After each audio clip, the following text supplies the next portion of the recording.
and welcome to episode 2 of season 3 of the Deadliest Warrior podcast. You just didn't know what the number was of the episode? No. No, I was debating in my head whether I should say podcast or just of Deadliest Warrior. Keep it. Keep it in. I'm your host today, Lucas. Go ahead, go down the line, do it like we always fucking do. Craig Taylor. Matt Davis. And back again, Alyssa Davis. Back for blood. Yeah, we had to get my wife for the one and only female warrior on Deadliest Warrior, right? I was tapped for this when this whole idea began. Yeah. So the Pablo Escobar episode was a bonus. You guys got me as a bonus for that one, but This is my tried and true. This is my one contract that I signed. Your mere presence is doing so much heavy lifting for the integrity of this podcast. It would be a very different show if you're not here. You saw that thumbnail when you clicked on the video. I'd like to think if it was all guys, we would all be Joan of Arc. Like, just to be like, I think it was a perfect episode. Best warrior. Yeah. Firstly, I want to make an announcement that has absolutely nothing to do with Deadliest Warrior, and you're all going to sit down and just take it. I would like to make an announcement. I officially acquired the Lego T-Rex Rampage Lego set that retired in 2019 that everyone wanted like $500 for. Yeah. Around MSRP from a guy finally. Nice. What's around? I've been working That on is a win. It's like 200, 300 range. Yeah. Okay. Well, it was an expensive set to begin with, and I've been trying to get it for like 3 years. I think it's worth it. Congratulations. All right. Unnecessarily big gap in my notes. Yeah, we know that. Look where his mind is right now. T-Rex says. Dr. Alan Grant. We got Joan of Arc today versus William the Conqueror. So this was definitely an episode I was looking forward to for one key moment, which we'll know what that is when we get to it. Has some good funny moments, but I dare say this is a decent episode of season 3. A little bit of bullshit. When isn't there? But we are introduced, as we said, our first and only, right? Yeah, female warrior of the show. It's almost like they make the show and can choose the warriors whenever they want, but they make a big deal about it's the first woman warrior. Yeah. Where do you think the idea spawned for the first? Do you think like Joan of Arc came up first, or do you think they were in like the studio meeting for season 3 and they're like, all right, we got a message down from corporate. We need a chick on the show. Well, because their demographics, much like the ones for this podcast, I dare say, are probably like upwards of 90% male audience. So. I feel like they had to after Me Too. Yeah. No choice. Yes. Well, besides Joan of Arc, who are you guys' other favorite women warriors throughout history? Yeah, let's ask an expert. What are some other women warriors? Rosa Parks. Amelia Earhart. You know what's funny? Flying those planes. Related. So, hey, shout out to Civ 6, Queen Tomaris of the Scythian, Cleopatra. Eastern Iranians. But I did try to I looked up lists of like female warriors because I knew that question would get asked. And no joke, Alyssa, you say Rosa Parks. I did see a really funny list that was like top 7. So it wasn't top 10. It was like top 7 female warriors. The first, like Joan of Arc was like the first one. And then it was like Rosa Parks. She was a warrior of sorts. Cleopatra, a warrior of different sorts. And I was like, I mean, I guess, but let's be honest. This has been a clickbait, right? Like, come on. Now, in fairness, what makes Joan of Arc so special, too, is just women just weren't in combat roles. It was forbidden in most societies. So that's why you don't have like a plethora of women warriors. That's why what makes Joan of Arc, essentially special, especially for her age. But shout out, I don't know if they have like names, but people always talk about those. I think they were like a group of female Russian snipers in World War II. Oh, yeah. About. Yep. I know what you're talking about. So shout out if you know who those are. Yeah. But So I got some food for thought before we get into it here. So something we're going to see in this episode, which we have seen before with other warriors, but there is around 300-year time gap between our two warriors. So it's not a one-to-one comparison, but think of America like 300 years ago, how much of a technology gap there is. So my first question is, do you think technology makes the warrior, even like not even regards to this episode, but just in general? Can you have a fantastic warrior with bad technology get beat by like a lazy warrior with like top of the line technology, like, you know, like say like a decorated knight against like a lazy American soldier with an M16. Yeah. So obviously, like, it depends on the scenario, right? Like, there are certain scenarios where you can argue that, you know, tactics and brilliance win the day, but X factors also. right. This show is trying to capture such a general idea of like who would win, that technology does end up playing like almost to the point, it's such a big factor that you can predict who's going to win most of these episodes. And not just this season, but every season, just based on who's like farther along on the timeline.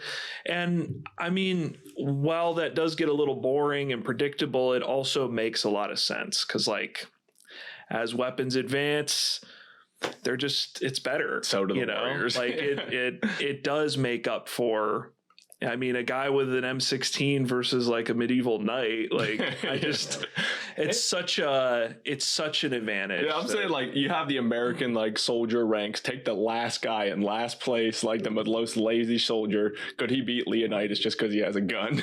No, I mean, I'm saying if I fought Leonidas and I had a gun, I'm winning 1,000 out of 1,000. Right. Yeah. So right. it's all relative. Like there reaches a point where it doesn't matter. Yeah, Like, technology just makes the warrior at some point. yeah. Which, and I mean, we'll see kind of a common theme in this episode. Right. Yeah. But we can get in the actual episode itself now with our initial impressions. Alyssa, since you're the guest, I want to go to you. You probably haven't seen this episode in a long time, although Matt makes you watch some stuff commonly. But what was your initial thoughts going into this rewatch? Yeah, so I actually I don't think I'd watched an episode since the last time I was on. I had strategically maybe avoided it. But I kind of forgot I was doing this episode and it was coming up. And I'm not going to lie, I was a little excited. I learned quite a bit and it was quite interesting. So I honestly really enjoyed this episode. Because I remember when I was a kid, I had like a kid's book on Joan of Arc. And I had this I remember reading it over and over again. So I remember I used to like know a little bit about her. So watching it, I was like, that stuff sounds right. That sounds good. You had an intuition, it was correct. Yeah, my intuition really keyed in with Joan's intuition. Representation matters. It's very important. But so jokes aside, I did enjoy this episode too, because I got to research Joan of Arc with you, and she's pretty interesting to learn about. So yeah. I do get what you're saying. Yeah. Yeah, if I wasn't host, I would have probably chose Joan of Arc. Yeah. Yep.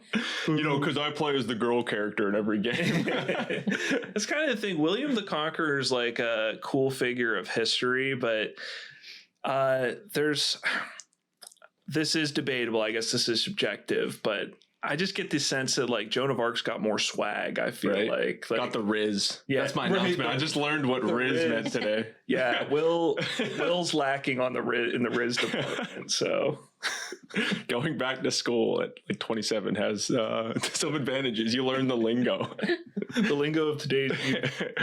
So what's interesting this time is warriors are kind of they're both French, sort of, right? They are. Yeah. Yep. With so he's from Normandy, but that's like a French. It's northern France. Fiefdom, is that what they call that? Yeah. So beach. Normandy was like, yeah, right. Normandy, probably known to most Americans as the Normandy beach where we landed for D-Day, but Normandy was like the northern region of France, and William the Conqueror was a Norman duke who, through bloodlines or whatever, had a claim to the English throne. So, you the William? I am not, and that's why I stopped myself just now, because I was like, I'm sort of stealing Craig's thunder a little bit, and I apologize. Go on. I will just add one Riz factor Will has going for him is that he is that is where George R. R. Martin got his Riz, the name for Aegon the Conqueror. So I don't even know what Riz means. Took the continent, so yeah. I think they're going to be Riz factors instead of X factors. You know what we didn't do last episode that I want? Someone better have a grievance relievance this episode. Make one up. That's why Joan has a Riz of 88. Her hair was black, not brown. Okay. So William the Conqueror's Riz of 69. So let's just roll right into Joan here. Whoa. You remember that scene? We'll get to it. Yeah, We'll we get did. to it. Yeah, You I like made my a note. snap? Yes. Did you show Alyssa? No, I didn't. Okay, well, when we get to that point, I'll show Thanks a you. lot. I get a lot of snapshots. I think is it the Jeff thing you're talking about? Yeah. Yeah. All right. Yeah, we'll cover that. Yeah, we commented on it when we were watching it. It's probably I also noticed the last episode we're doing like the live watch. We always say we'll cover that. We'll get to that. Because we got a lot to say. That's the next shirt. We do cover We'll a get lot to of that. stuff. Yeah. We'll get to that. Joan of Arc, our first warrior here. Show presents her as a peasant girl who starts hearing voices in her head. She believes they have a holy origin, and they tell her to lead France's army. So at the young age of 17, she does just that. This was circa 1429, the show gives it. She had a height about 5'4", so pretty common height for females, weighed 125 pounds. So Matt and Alyssa, my question to you is, what was her real name? Because I didn't write it down. And how exactly did Joan of Arc become the leader of France's army, and which was pretty much made up of all men at the young age of 17? Her real name was Carol.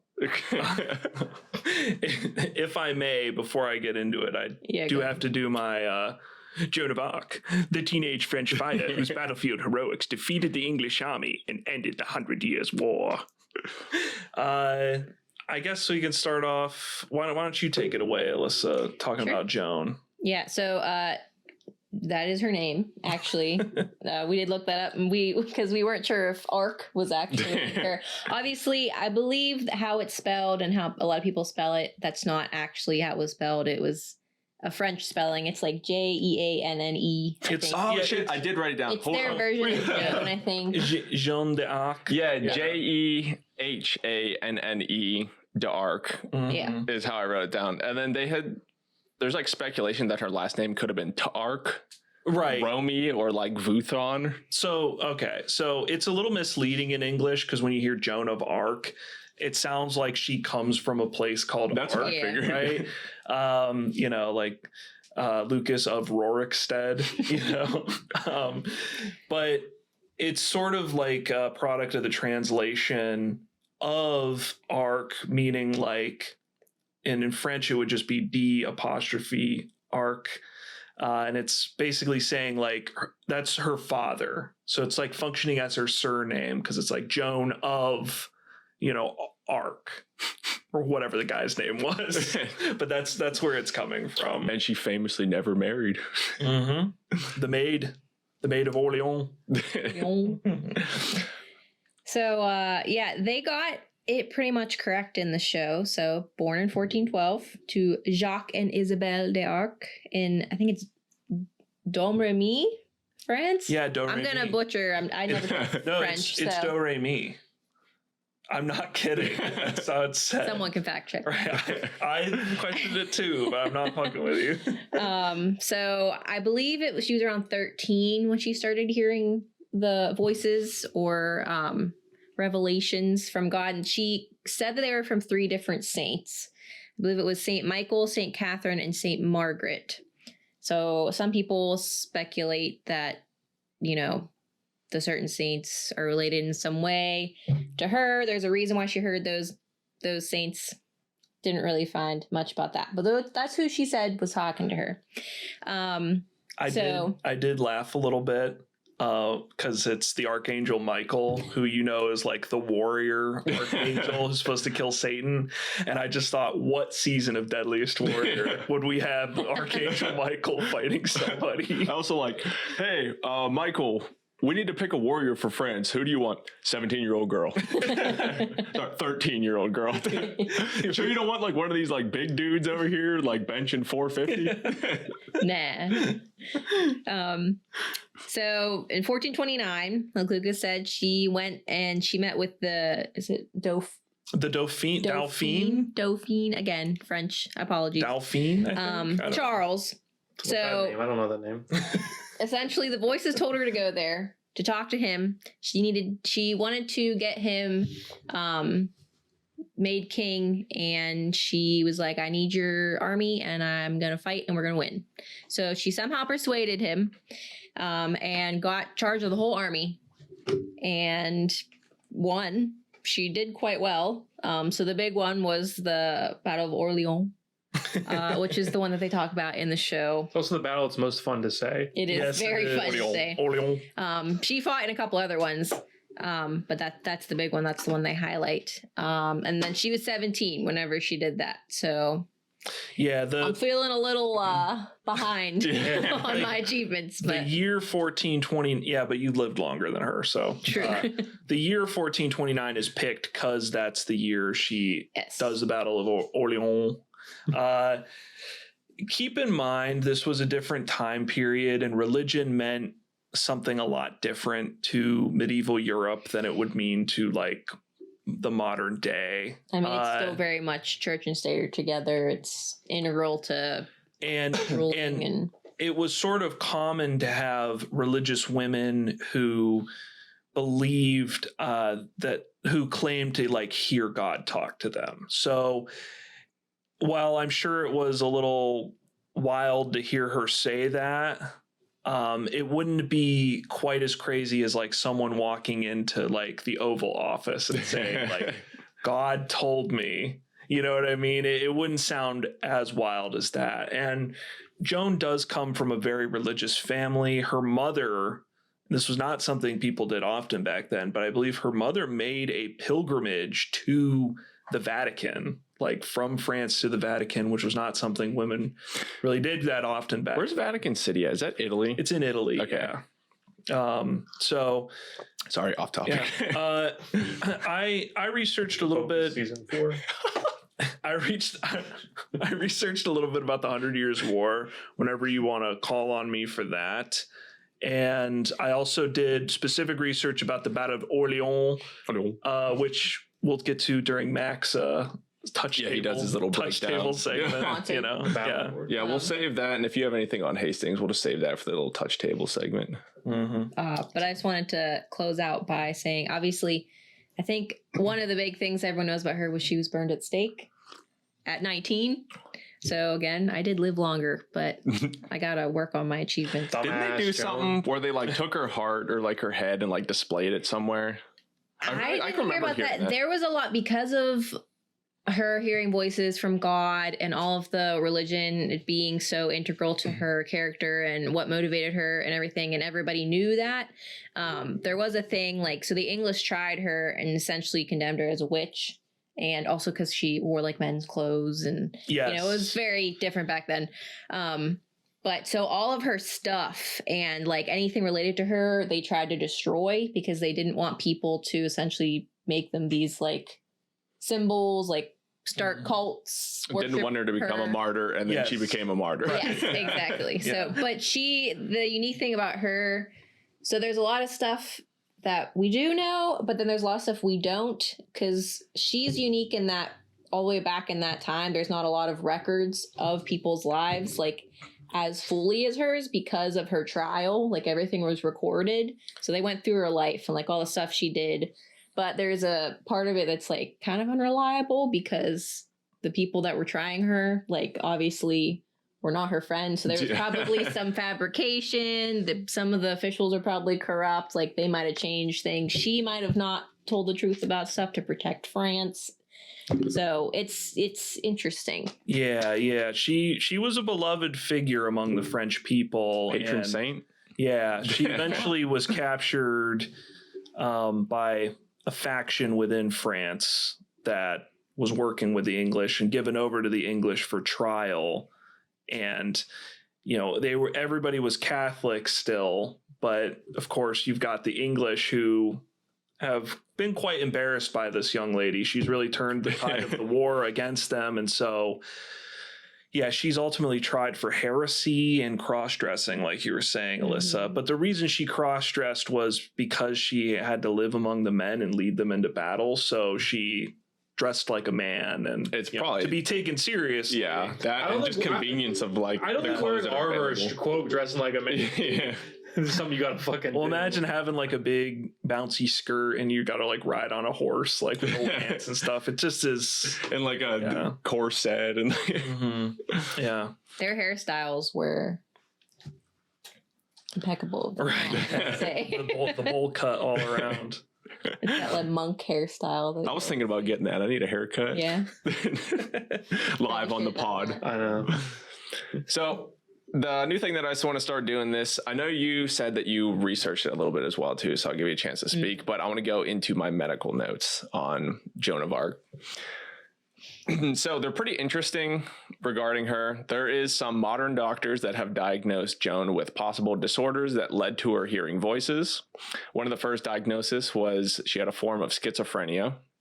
Other medical experts believe she had a form of epilepsy, which was, I guess, common for the time. It was caused by like bovine flu or something like that. Yeah, I'd read stuff about that.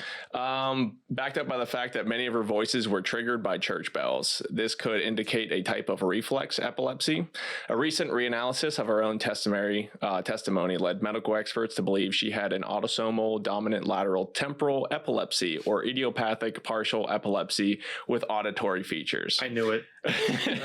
What does that mean? The voices and hallucinations she saw could have been triggered by stimulus due to an ongoing mental condition. And the psychiatrist stated that these mental phenomena are within the brain's own repertoire and reflective of one's own personal and cultural meaning. What does this all mean? She was a really religious person, and if she had this form of epilepsy that was triggered by reflexes such as church bells, because she's very religious, it triggers, the voices that she hears in her head would be religious. Yeah. I thought that was pretty interesting. This is from the Department of Psychiatry at Harvard Medical School and Beth Israel Deaconess Medical Center in Boston. But for all I know, she could have just been a holy saint chosen by God.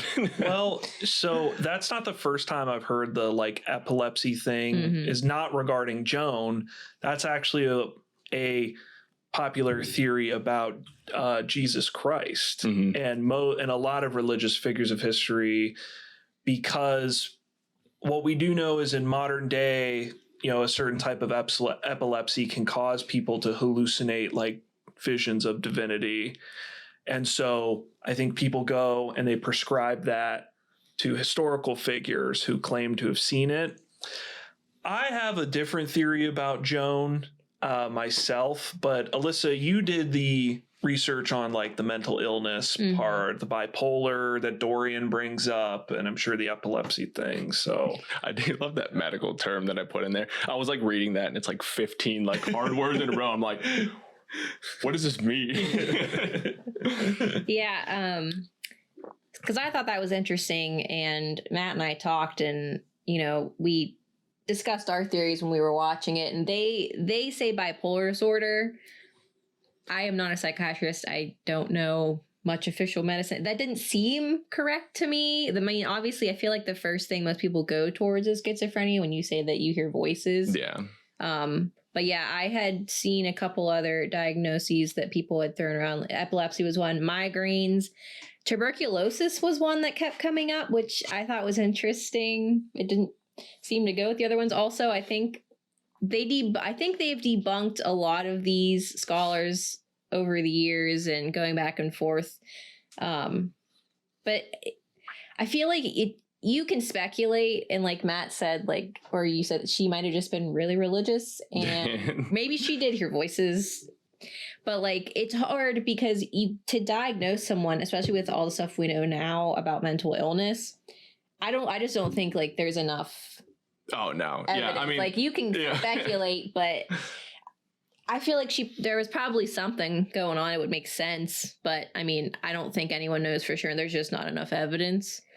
But, and again, like all the records and stuff are from the trial, her talking about voices, and I know she like wouldn't answer certain questions about them and then would about others, but be very vague, and like, it was almost vague on purpose, maybe. She didn't want to betray any secrets of France to the English, and she didn't want to betray messages that God intended only for her to hear to other people. Listen, if you're on trial in like the 15th century, you're screwed. Right. Anyway. Yeah. There's like Especially no if you're talking a your way out of it. And that everybody knew during that trial. In fact, there was a lot of people who, a lot of nobility that did not want to be part of that trial and left. And, because everybody knew like the fix was in from the start with it. Like this trial is just a formality, but her crime is that she's French and she's fighting for the French. Yeah, she was leading the French army against the English, and they captured her. Yeah, and the English got her and are like, all right, well, we need to burn you at the stake. And I think the whole purpose of the trial was to not make her a martyr, like you were saying. I think that's why they went through all of that rigmarole, was to keep her from having this legacy for the French people even Didn't after work. her death. And it just doesn't end up working because, burning her alive, like they killed one foot soldier in the French army, but the icon of Joan of Arc is still there, forever, basically. I'll put it this way. The Joan of Arc is in Deadliest Warrior Season 3, not the dude who burned her at the stake. He's not in this episode. She is. So mission failed. Right. She was so triumphant, they even made an Arc de Triomphe. Yes. So, anything else on Joan? We moving on to Will? There's a ton more I have to say about Joan, but I feel like we can move on from her for right now. Mm-hmm. All right, William. We'll spatter it throughout the episode. Billy the Conqueror. Yeah, Billy. Bill. William the Conqueror. Billy C. The 11th century Duke of Normandy, who invaded England and killed their king and took the throne. We're looking at circa 1066 AD, age 38. He was 5'10", 215 pounds. I want to say at 2 minutes and 54 seconds when Dorian and Mac are talking about William the Conqueror and Joan, though, Jeff has the most pissed off look on his face. So look for that screen cap. Anyways, Craig, can you tell us exactly who William the Conqueror is and what made him so revered? Sure. So pretty much everything I saw on the show was accurate. One thing that I was looking for was, I was like, he's kind of like a Viking. Is he? And he sort of is. So he was the son of a Viking, and I believe like the Normans have like Viking roots. Brennan, can you confirm that? Okay, thank you. You can't see him, but he's shaking his head. Yes. So yeah, he's kind of Viking-y. He was, some highlights of his career as a king, or the compilation of a doomsday book, as they called it, which basically assessed properties and helped with taxes. The construction of castles, which they talk about him in his castles a lot, which is an interesting kind of through line, and just building stuff. He has like a real thing for physically, constructing his legacy and leaving something physical. Did you say castles? We might see some of that on this episode. Yeah, we might. Shout out to Rainbow Six Siege. So he was the land's first Norman nobility, and he restructured the English clergy. So those are just some highlights of his career. His appearance is mostly unknown. Most depictions of him are standard without many defining features. He's said to have lots of power and stamina and have good health throughout his life, and is said to have had no parallel as a fighter or horseman. While critics at the time said he was cruel, his contemporaries thought he was fair, and he remained faithful in his marriage to his wife Matilda. And at age 59, during a siege, he either fell ill or was injured by the pommel of his saddle, which I looked up what a pommel is. I gotta... That's that thing that you hold on to. Yeah, right? I don't understand. Like nubbin. Yeah, well, how does... I don't know how that happened, but... And he Did he succumbed... like lean forward on it and like get gut punched or something? Or Maybe. I honestly, my thought went up his ass. Put it up. Whoa! Not to be mature, but I was like, that's the only way I could see. he's like, whoa. Whoa, Billy. So like, are you okay, sir? And he's like, I don't like how much I liked it. He dies on his horse, and the horse rides into town. He's just on top of it with his ass. Okay, anyway, focus. So The city is like, all right, get the white flag out. We're surrendering. Oh, Billy. yeah. Yeah, and there's a lot of information. The other thing, too, that I thought was interesting, I thought that maybe it was just the Battle of Hastings and that was it, but he had a pretty long history of conquering. Although that battle is where he got his name. And personally, if you find him interesting, you can read more about him all over the place. But to me, like a lot of what I read, it's like besides the Battle of Hastings, it was like, oh, he was the son of Geoffrey, who betrothed Harriet, who also, and it's just like a lot of like bloodlines I just thought was kind of not interesting. Yeah. So, but what is interesting is his death was hilarious. So, Dude, I wrote this as my medical notes for this one too. I know exactly where you're going Okay. with it. It's fucking funny. okay, so so he died at age 59, as we covered, maybe from a pommel.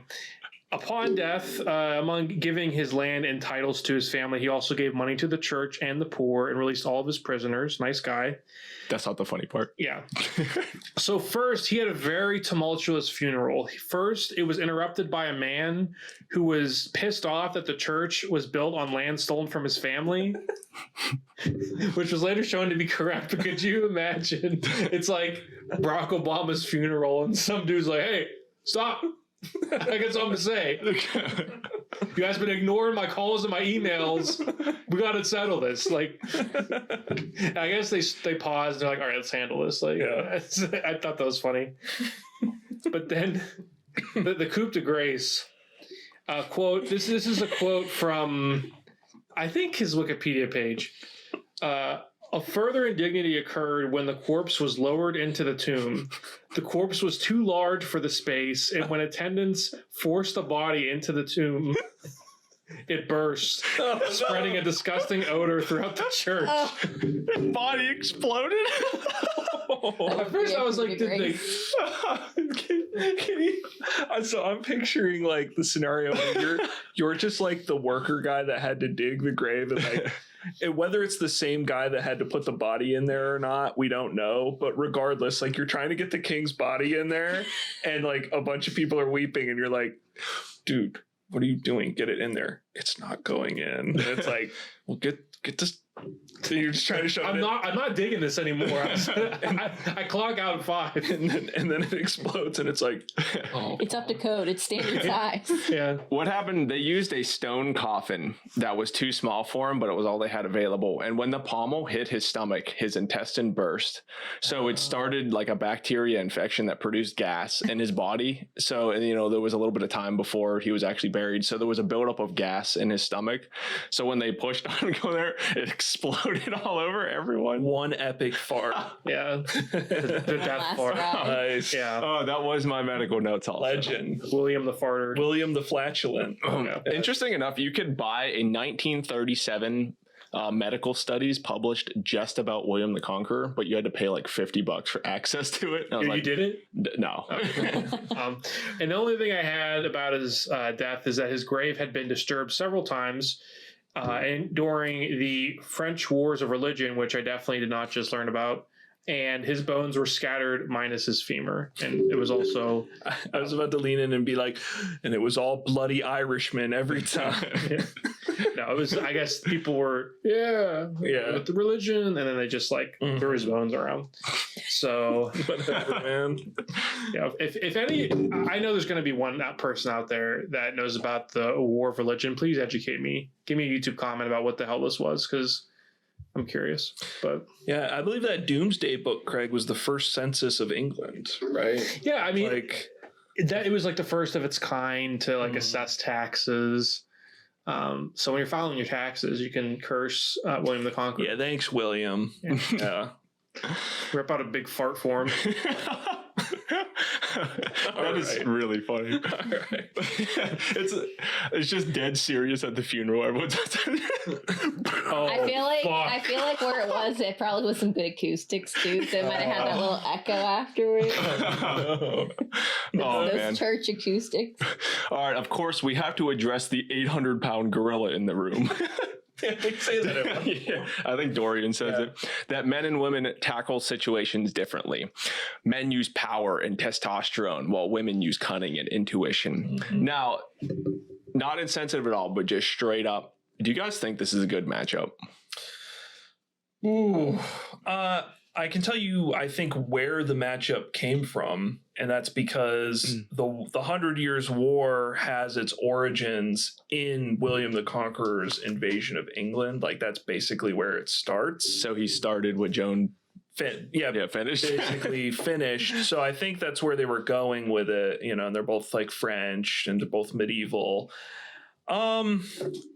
It's a slight mismatch, but so I guess what I'm getting at is the results, you know, I'm convinced that for season 3, to what degree the results weren't already fixed. Yeah. I feel like they are fully fixed in this season. And watching it now, it was funny. Ironically, like when I'm watching it in middle school, I did not anticipate it being rigged for the woman to win. But watching it now, you're like, all right, well, this is the one and only female warrior they're going to have on here. She cannot lose. You know what I mean? And I like the way they frame it, though, in this episode, that Joan sort of has like the better technology, and then William is like has the experience of a fighter.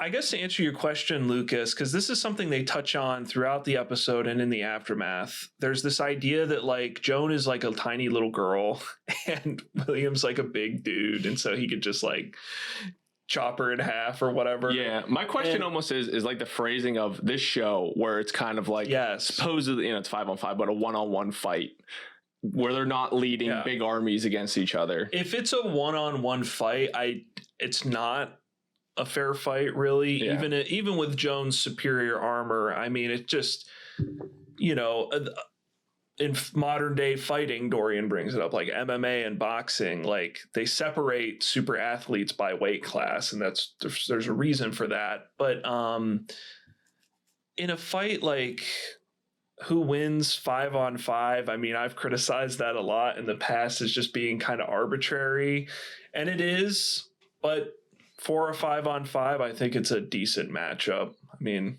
it's not, you know, other than the cannon, but when you look at the final results, like the cannon and the catapult get very similar, like battlefield effectiveness or whatever. I got a grievance about that. So you can tell that the show's reasoning for that is that William like was able to utilize his catapults than Joan was, probably like tactically, but I don't know. I think it's fine enough. Like there is a tech difference, but I think William could have beat, you know, there's plenty of scenarios where William does beat Joan with like 4 guys. You know what I mean? Yeah. I don't want to get too far into the conclusions of this. Yeah. But I feel like, first off, to reiterate, I think me versus the worst female UFC fighter, I would lose 1,000 out of 1,000 battles. It was cringe, but there was a YouTube video where like some kids did that. It was with Misha Tate. They like challenged her to a fight. You know, they were like these big, they got their asses kicked. Right.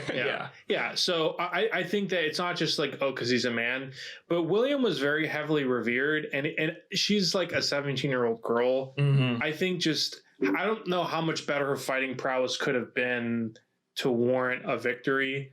Like, because, you know, you saw that he had no equal. We don't know exactly what that means, but all the people did was fight. Yeah. Fuck back in the day. So Joan of Arc, her contribution to the war is really as this figurehead. And so the idea that she talks to God and she gets visions from God is important to her image, because she provides for the French.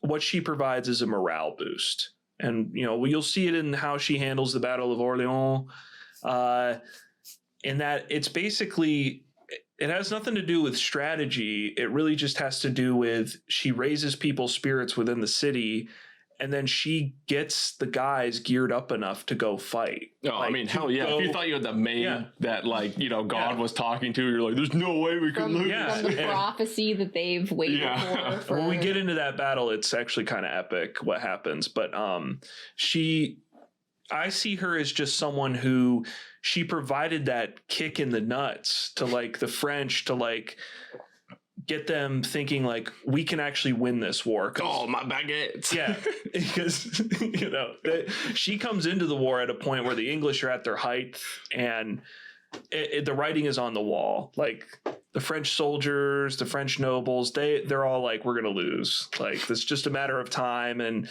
when she comes in and really turns the tide, people start thinking like, oh, we're actually gonna win the war, and that makes all the difference. Versus William, on the other hand, who is like strategic, like he's winning battles in a more conventional kind of sense. He's a more conventional kind of warrior.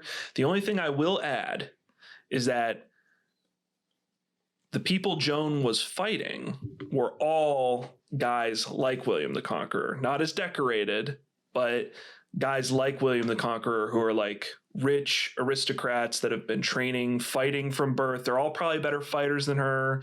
They're all better tacticians. But I think Claire brings up a really good point in this show in that Joan is like new. She's bringing a different perspective into things. Now, not necessarily doesn't necessarily get the Zonde Award of tactical genius, but the fact that she's thinking outside the box, she is able to defeat a lot of guys in the William the Conqueror mold.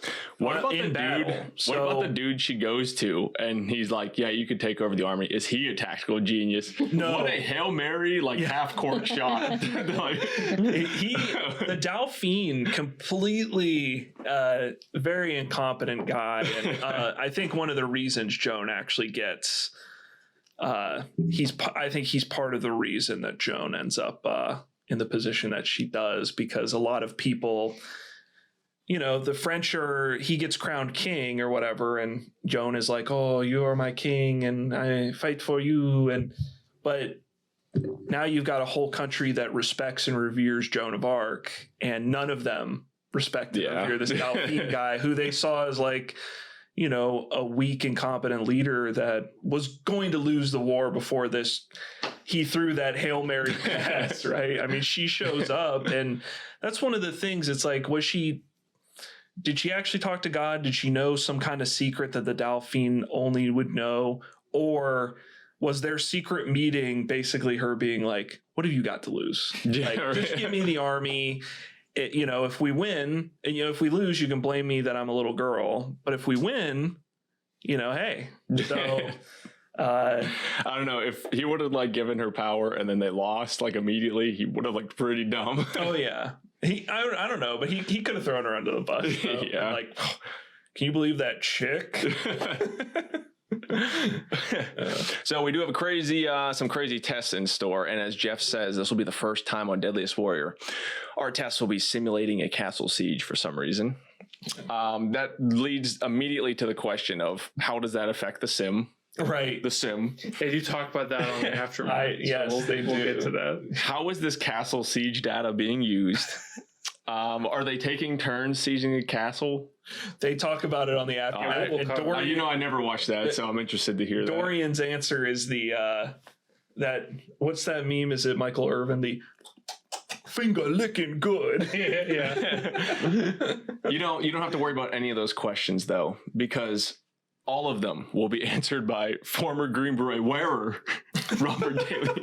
Created by Robert Daly, a former Green Beret. Alyssa, do you have an opinion on Robert Daly? I've heard the stories. Better or worse than Max Geiger? Our marriage hinges on this. Oh, worse. Yeah, far worse. You're welcome. Max Geiger, friend of the show. Is him lying about Green Beret not the funniest thing you've ever heard? Also, just kind of looking at him. You can't take anything he says seriously. I know, yeah, because that's all you think about. They say it in every episode too. Created by Robert Daly, a former Green Beret. And every time you hear it, yours. Also, I want to say, this is the first, I hadn't watched any season 3 episodes in a long time, and I knew there were big changes. The sim stuff and all of their little things they show is so extra. It's the video game, there's 50 guys going, whoo. It's just the ground's going. Yeah, they have all these little things in the sim thing. I wanted to ask you this, Brendan. they show a ton of B-roll footage of like the Battle of Hastings, and it looks like it's like medieval Total War footage. Like it's footage from like a Total War game. Are you talking about that top-down stuff? Yeah, they keep showing. Yeah. I don't know if that's an original computer graphic for the show, but it looks like footage ripped right from a Total War They game. also keep showing, there's like a bunch of them where they're all in boats.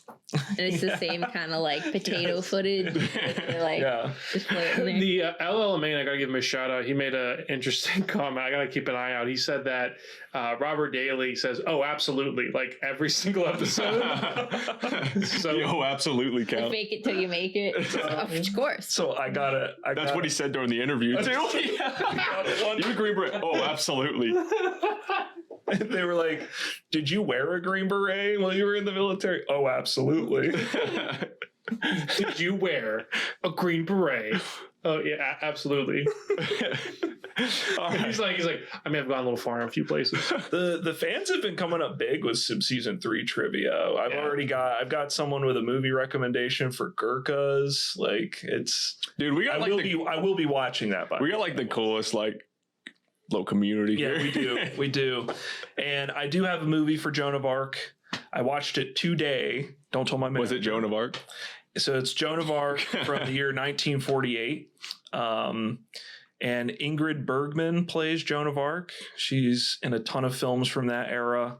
And I've got to tell you guys, I actually really liked it. I was worried because I was like 1948. It's free on YouTube. You can watch it free on YouTube. That's what I did. And I was like, we'll see. I'll turn this off after 15. I watched the whole damn thing. How long is it? 2.5. 225. Oh my, that's long for a movie like that old. 225, but it was pretty good. Was like it was what, Lawrence of Arabia? Is that from the same time? 3.5 hours. That's from the 60s. I like that coming up. Yeah, right. Oh, I've already seen that movie, and I have seen in quotes. We technically have seen it. So I will say, Joan of Arc 1948 does get my recommendation if you want to watch a little movie about her. The only William the Conqueror movie I found was someone made a movie. It's a French film that was made in 2015, and it's just called William the Conqueror, and it's on Tubi. I don't have Tubi, so I didn't watch it, but it also kind of looks like shit. So it tells me you're not missing much. Just by looking at the poster. I'm about to pull up the poster so you guys can see what this movie looks like. I like that the Joan of Arc movie is free on YouTube because all the copyright people are probably dead or don't know how to use a computer. It's the most they've ever had their film viewed. I gotta find like just the poster of it. Look at that. Looks like a video game. I know, right? It's got that. It's like a Call of Duty. Is that the newest Assassin's Creed? Yeah, it's got that. Craig, I'm sure, is going to put a picture up in the edit, but it's got like that blue and orange contrast they put on like every freaking movie. It's very poster. Underworld. This specific one doesn't, but there's a bunch that do. Like, you got any bloopers in the IMDb section? Your fun fact. Yeah. So who plays starring Daniel Radcliffe? It's a French guy. You wouldn't know him. Yeah. So I don't know. Someone watch that and let me know how it is because it looks bad. So I don't know. All right. Anyways, where were we? Robert Daly. Yeah, so 100 X factors as usual. They break down mental, physiological sides of each warrior and incorporate that data, and it goes into the sim. Yeah, fucking right. I did notice, by the way, because you brought up, Lucas, the 800-pound elephant line. The gorilla. Gorilla line, when Dorian's like, women and men approach problem solving. I noticed anytime they have talk like that in this episode, it's always Dorian delivering it. And so I wonder if like Dorian polled best with like the female demographic. Like they're like, all right, Jeff and Mac, dripping testosterone, very, very high favorability among men. Dorian, you've got a very even spread. Like, I have an alternate theory. Ladies like you too. Like, I'm just gonna be honest. I love Jeff, and we need to get an interview with Jeff this season. Yes. We do. But Dorian does look like he smells the best out of all the Deadliest Warrior hosts. Doesn't mean they smell bad. It's just he looks like he smells the best. Yeah. And so every time they have to dive into like the awkward, like women are different than men stuff, it's always Dorian, and he's always just like using the buzzwords like audacity and intuition and I think he handles it actually pretty well, all things considered, but I did think that was funny. Like, did he pull the best with women, or did he like draw the short stick in the office? Like, they're like, all right, so who wants to be the awkward guy, get the awkward stuff? Here's my alternate theory. It's because he's the doctor, so everyone could be like, oh, it's like a medical thing. Like, he's done like medical studies on it. That's a good point. That would be mine. It's just science, babe. You're right. Yeah. It's like, I know, it was backed by a study though. The doctor's saying it. The doc is saying it. So we can get to the meat and potatoes of my part today. We can get to the experts. First up, my favorite expert of this season, Claire Duden, is attributed as a 15th century weapons expert. Now, many people also, I remember this being a thing that like people mention. They think she plays Joan of Arc. Yeah, she doesn't. I was gonna say no. Yeah, it is Virginia Hankins. Yeah, because she looks like she could play. Yeah, they're very similar looking. It's very like Philippe. Yeah, interesting that I wonder if we'll have more of that, of like experts that look. Yeah, they're trying to cast bait. Yeah, you're very right. Yeah, because Philippe gives off very Napoleon vibes, and Claire gives off very Joan vibes. Yeah. In relation to that, I wanted to. This is a hot take, and I told Matt this when we were watching, and he was like, "Oh my God, you're right." So the lady who played the actual like Joan of Arc, in the reenactment and in the photo, very much giving Lord of the Rings Éowyn, I am no mad. And like even she's staring at the camera with her little helmet, it's like the same helmet, and she's like, and like once you hear that, you can't unsee it. Like it's every scene she's like taking off the helmet and going, it's like, oh, it was very much every time I saw it. I am no. It was mad. Distracting once I realized it. She's going in. She's like, Riders of Rohan with me. Katie will appreciate that. Yeah. So Claire, it is no surprise, is an actress, director, and producer. She was born in France, has an Instagram and LinkedIn if you want to check in on how she's doing.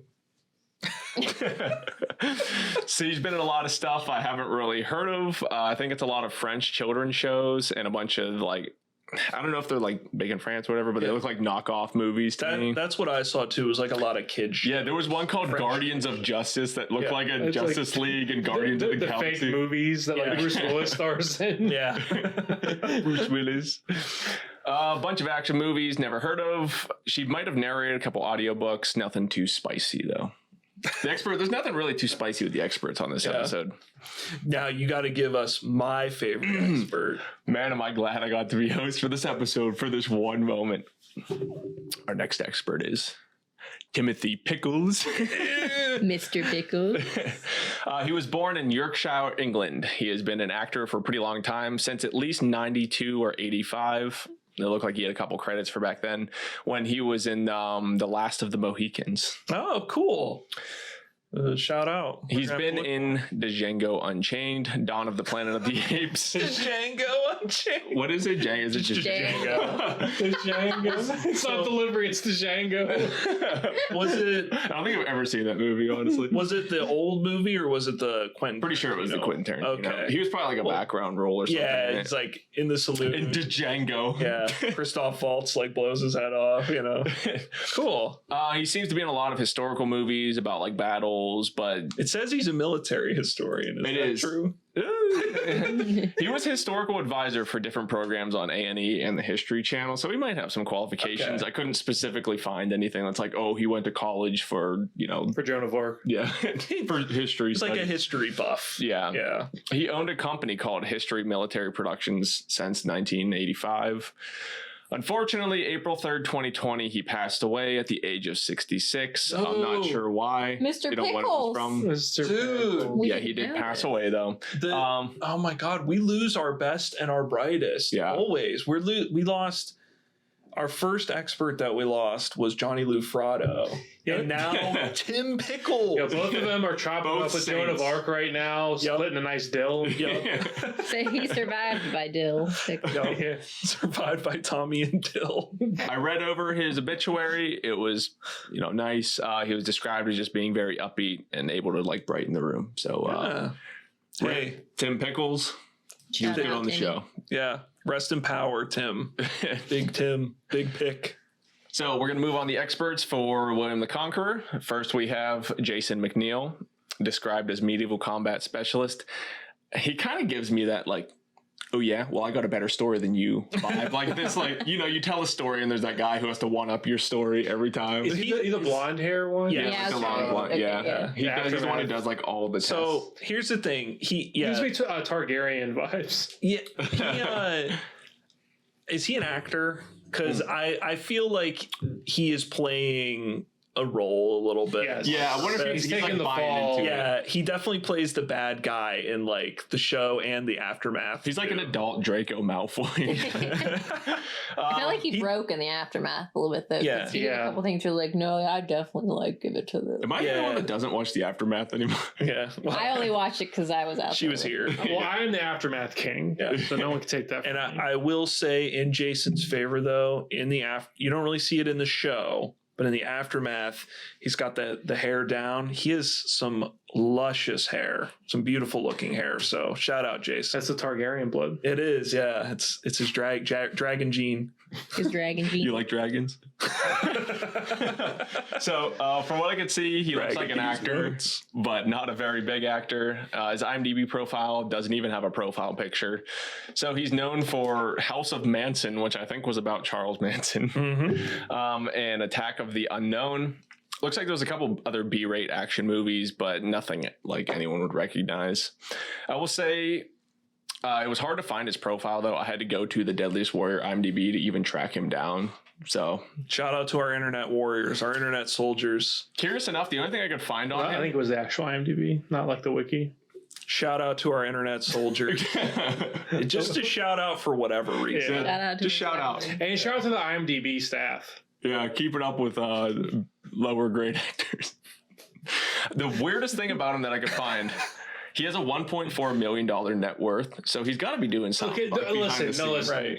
Those I know, websites they're like- are so fucking made up. The one time, who was it on season 1? Yeah. We looked him up, and then 2 days later, he's just It was changed, yeah. yeah. It was Scotty Collins. His net worth was less than half. Yeah. like a day later. I'll check tomorrow. I hope the Yeah. fans never check what our net worth is, because they would discover that none of us are rich. It's like those, on Facebook, people take those quizzes where it's like, your future net worth is $3 billion. And then the dumbest people, from high school are like, see, mom always told me I was going to be something. Like, it's just, that's the type of stuff that you see. I got a C in trig, but I got an A on the streets, baby. Yeah. It's like the kid who never had any ambition, still works at a gas station, future car, Lambo. It's like, yep. Anyone who's still on Facebook, yeah. Hey, if So, you except for the Deadliest Warrior Facebook group. Yeah, if you're here from the Deadliest Warrior Facebook group, all right, I feel like this whole segment is us trying to press a stone coffin into a small grave. So why don't we just move on here to Stephen Professor Murillo. Doctor. Yeah, he's stated as having a PhD and a chair at Wabash College. Go ahead and point to that on a map. I guess. Maybe it's just me and I look like a big asshole right now, but I've never heard of that place. I'm sorry. What's it called again? Wabash College. When you look him up, he's an actual accredited historian, though, and he's written numerous monographs and journal articles and co-authored books called War and World History. Lucas is out for blood today. It says I put this was a pre-mixed drink, and I put a little more in it. I thought, Yeah. It's in Crawfordsville, Indiana. It's Go ahead, point to that on the map. private liberal arts men's college. Oh, I didn't think they're. so Pretty deep cross section. no wonder he was not on Team Joan. Would you think I was lying if I said his description gets funnier? Oh, so I do just want to insert when I first saw his title on the bottom of the screen and it said chair. I just was like, does he peep students sit on him at the college? He's just sitting there all day. They interview him. He's like, It's a living. It's like in that one in Harry Potter when he turns himself into like with the armchair. Slughorn as a Slughorn. chair. Yeah. That's just what he does. He is his corner and he's like just sitting. his other acting gig was "This is your brain on drugs." Yeah. And this is- They put the filter, it's like whoa. yeah. Okay, I'm sorry. You said We're not gonna get through this episode. his description gets funnier. To me, it does. Okay. So he's an accredited historian. He's written books. I think they say that in the episode. He still holds the chair at Wabash History Department, and he has chair Division 3 in the Social Sciences Division. Damn, that's high ranking.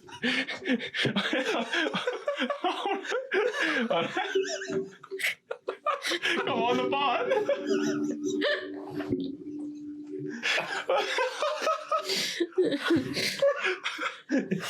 I feel like I gotta cut this. This is like unwatchable.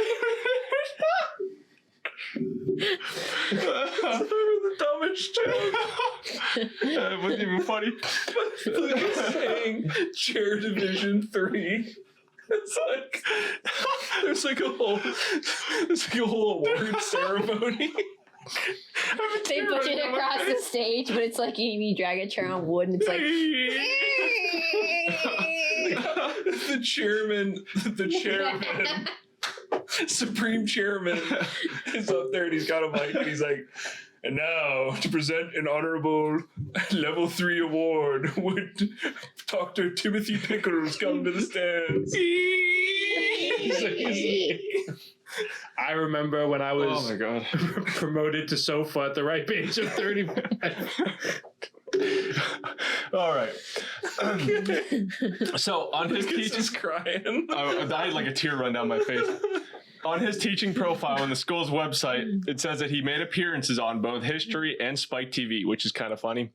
Obviously, he teaches a lot of history courses. He likes to play keyboard and act on stage in his free time. His educational history, he attended Harvard College, and I'm going to laugh when I say this. He went to Jesus College and got a PhD. Nice. Jesus College. What is Jesus College? what do you get a PhD in? Joan went there too. Jesus? I guess it's part of the University of Oxford. I have no idea what it is. Oh, okay. All right. So it's pretty prestigious. Yeah, so he's pretty legit. He is a Division 3 chair.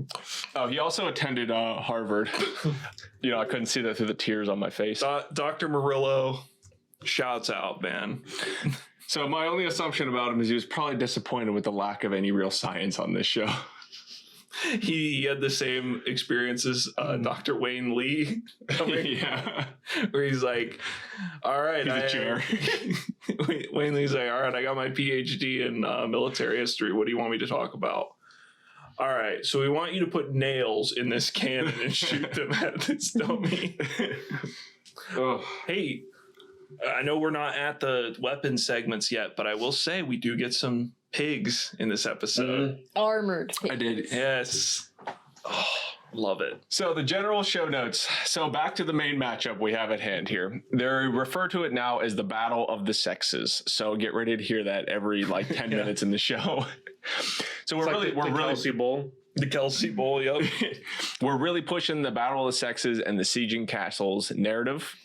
So we're going to try our first siege gear here, which would be totally ineffective, in my opinion, in a 5-on-5 fight. But Jeff talks a little bit about how we're going to have two different styles of dealing with castle walls. Joan of Arc is going to go right through while William the Conqueror is going over, which brings us to our first weapons of the matchup. I don't even remember them saying that, honestly. It's like a little blink and you miss it. Yeah. Yeah. So we have the siege cannon on Team Joan of Arc. It weighs 1,350 pounds, fires a 12-pound stone ball, range 2,200 yards. We are going to head over to Matt and Alyssa. Tell us a little bit about the siege cannon. And is this an accurate weapon for the time? Because I didn't look it up. Yeah, so I did the siege cannon research. I will say this is a good example. these did exist in a wide variety forms of the time at the time. They existed next to the larger bombards, which were more of a mortar. That you see when you see a picture of a bombard, it's like gigantic, like it's big, and that would shoot the stone over the wall into the city. So, like, I've actually seen like one of those fire at Fort Macon. They fired really? a basketball into the ocean with it. Oh, cool. Yeah. Cool. Yeah, I mean, there's not much more to say about it except that it's a crude, like, metal cast into the shape of this small cannon, and what you see is what you get. Like, it's meant to, they line all these bad boys up and just shoot them at the castle wall, and it's not even necessarily meant to cut through the wall, because, you know, I heard them say, like, well, you're damaging the wall, and if you want to capture the castle, like, you want to get a whole one, I mean, you could shoot the door with these things too, but you could shoot at a siege tower, you know, guys who are sitting up in like a little protected area with crossbows. If you fire a few cannon shots through there, you could take out the siege tower, and just all sorts of stuff like that. So I think it's an accurate representation to something that Joan had at her disposal at the time.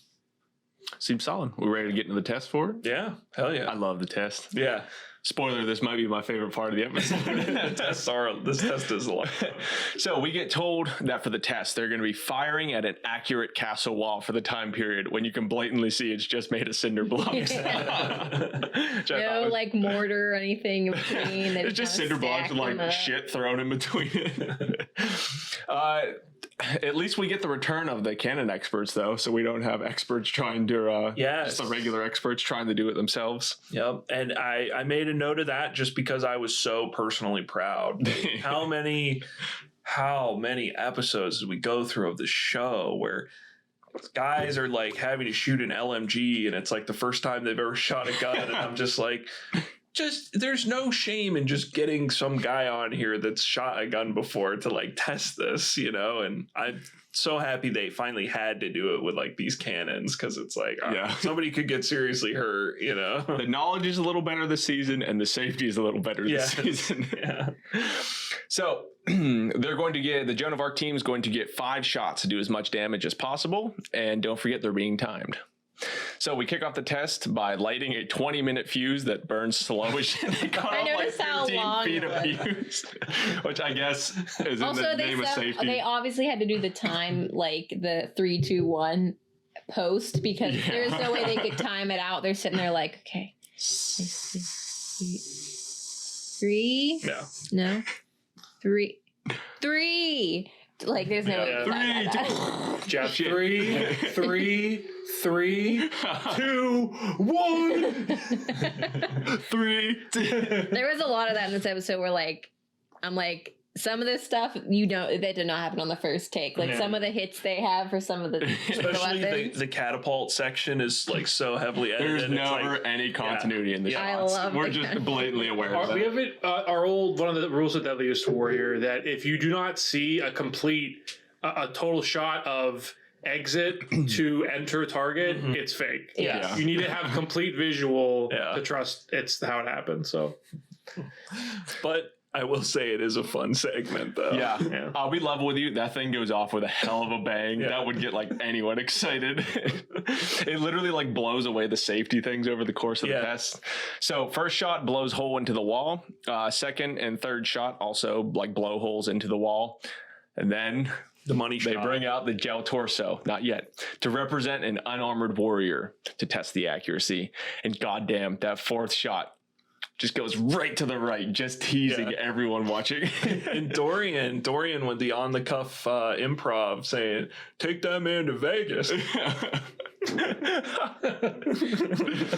didn't even hear that. Yeah, he just says that, and then Tim Pickles erupts and he goes, ha ha ha ha ha. Take him to Vegas. He like turns towards him and laughs right at Dorian's face. Yeah, Dorian is sitting on Tim Pickle. Tim comes around, he's like, ha. Well, Tim's like facing forward, he says a joke and he goes, ha ha ha. It's weird. All right. So then we get that fifth shot that I'm pretty sure no matter what team you're on, They're all ready for that thing to just fucking blow up in that dummy. I love this. This is my favorite shot of the season. That cannonball just goes straight through that gel torso. Yeah. Just, Dr. Dorian goes over and shows us the cannonball-sized hole in the dummy just to drive the point home. And Jeff points out, that could bring down the wall. Average reload time of 1 minute and 24 seconds because it's a cannon. And then it happens. We hear for the first time, Joan's intuition. Yeah, Joan has some intuition, and you know that's going to be an X factor.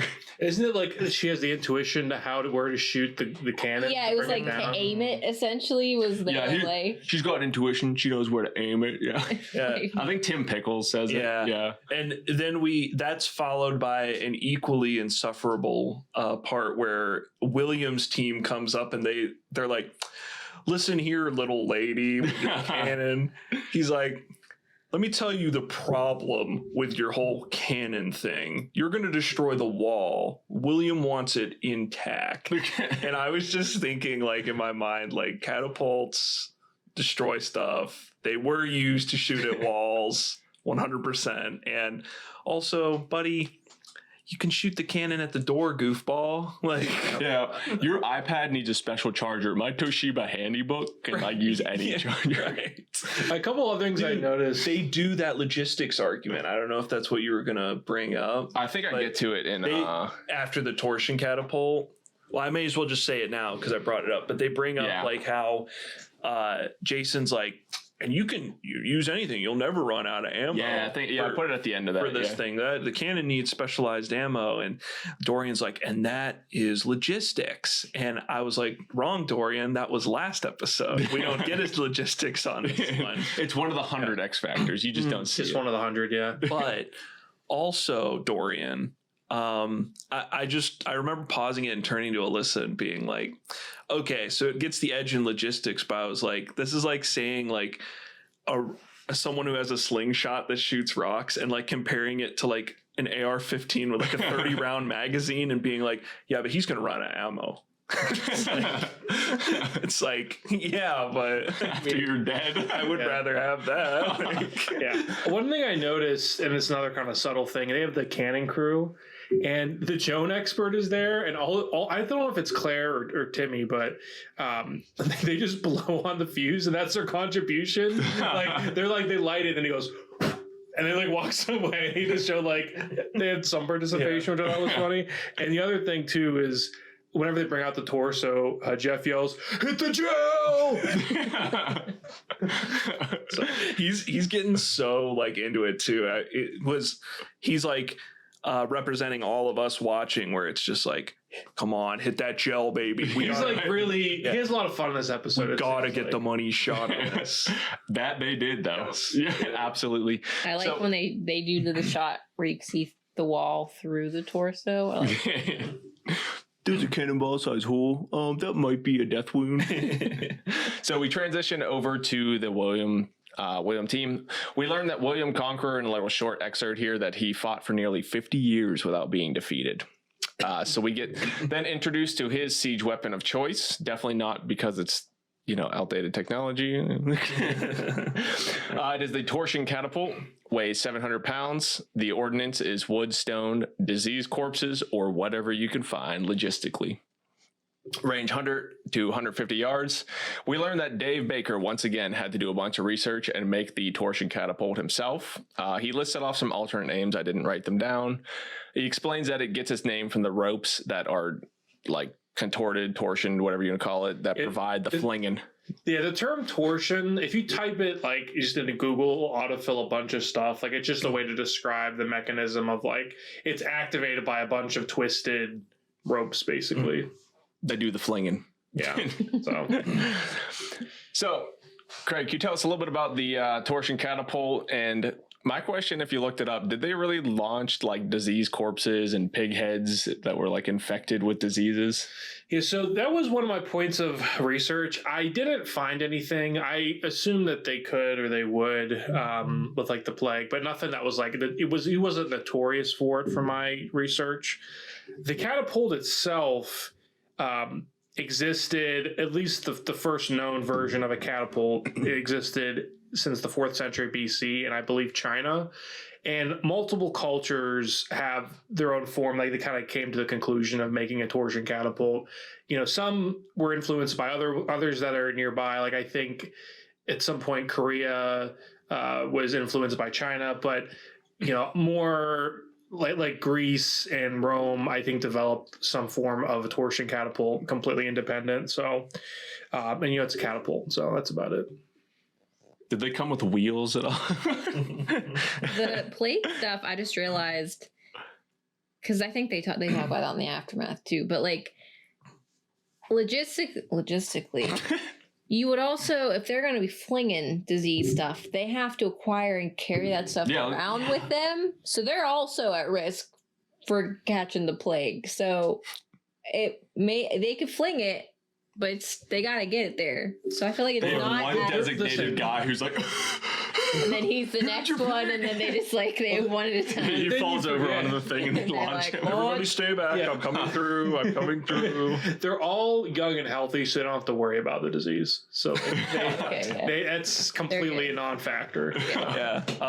I thought it was all worth it just for the shot. I don't even know who it is, but someone's holding up a severed pig. It is like the most grotesque pig head. So funny. I don't know, are the eyes look kind of fake? I know they're probably the real eyes, but I like so they stuck like googly eyes on there to make it look a little friendly. Who's ready for the test? Hell yeah. I'm ready for the test.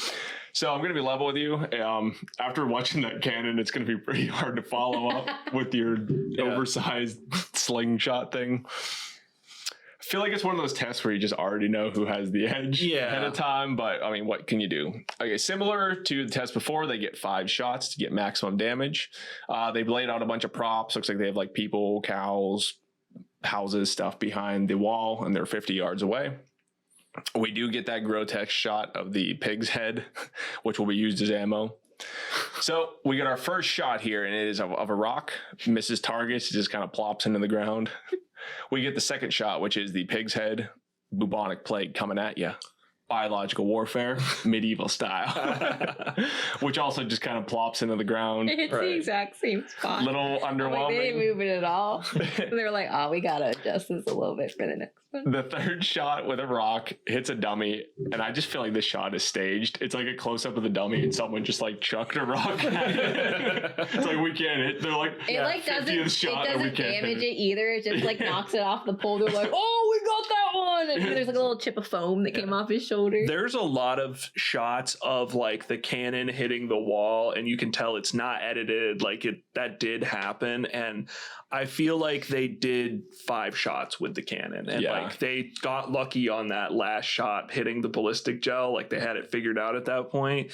The catapult, they start immediately like cutting to like just close up shots of the dummies, because there's that last shot where the guy, he hits him in the head and like the head falls off the dummy, and I was like, there is just no way. It's okay, but yeah, no. I was like, I feel like this is edited in some way. Like maybe they did it with the catapult, but it took way more than like 5 shots. Like they were slinging rocks out there for a good part of an afternoon.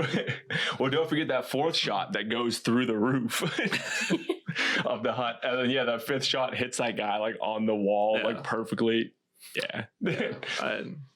1 minute and 1 second reload time, and we are told that 1/3 of the world's population died of the bubonic plague. I don't even know if they say world; it might have been like Europe's population died of the bubonic plague. So it's a very effective means of warfare. Yeah, I think those times are totally staged, like the 124 and then the 101.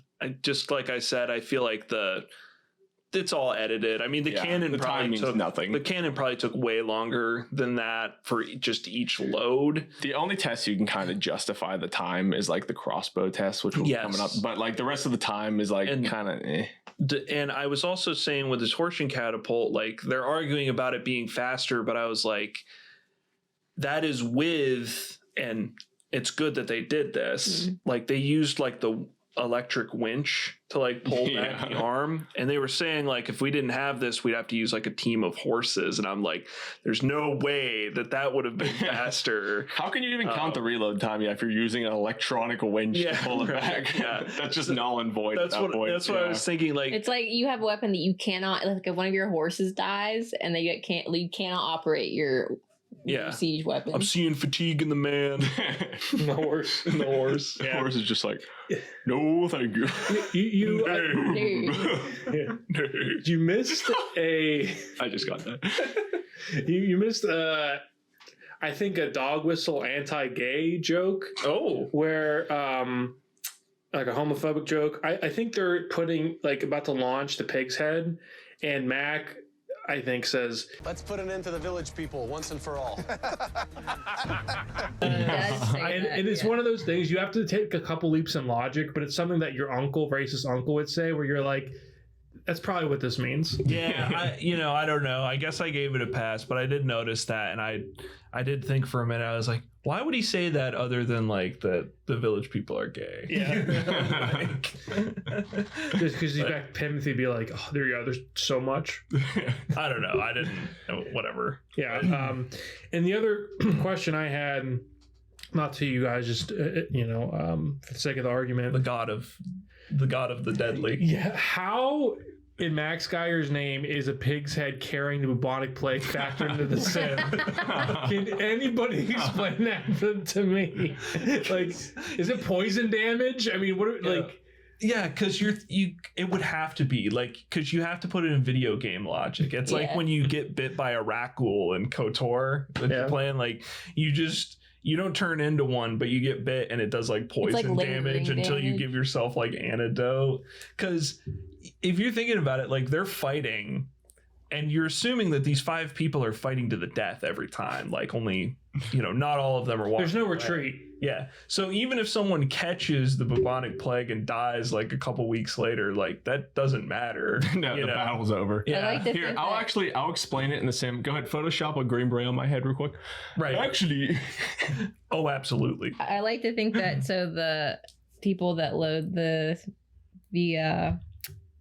flinger, the catapult. You got one guy that has to load it, and then on the other side, there's one guy designated to throw all the pigs' heads back over the wall. So it's like back and forth. He's just got a glove, and he's like,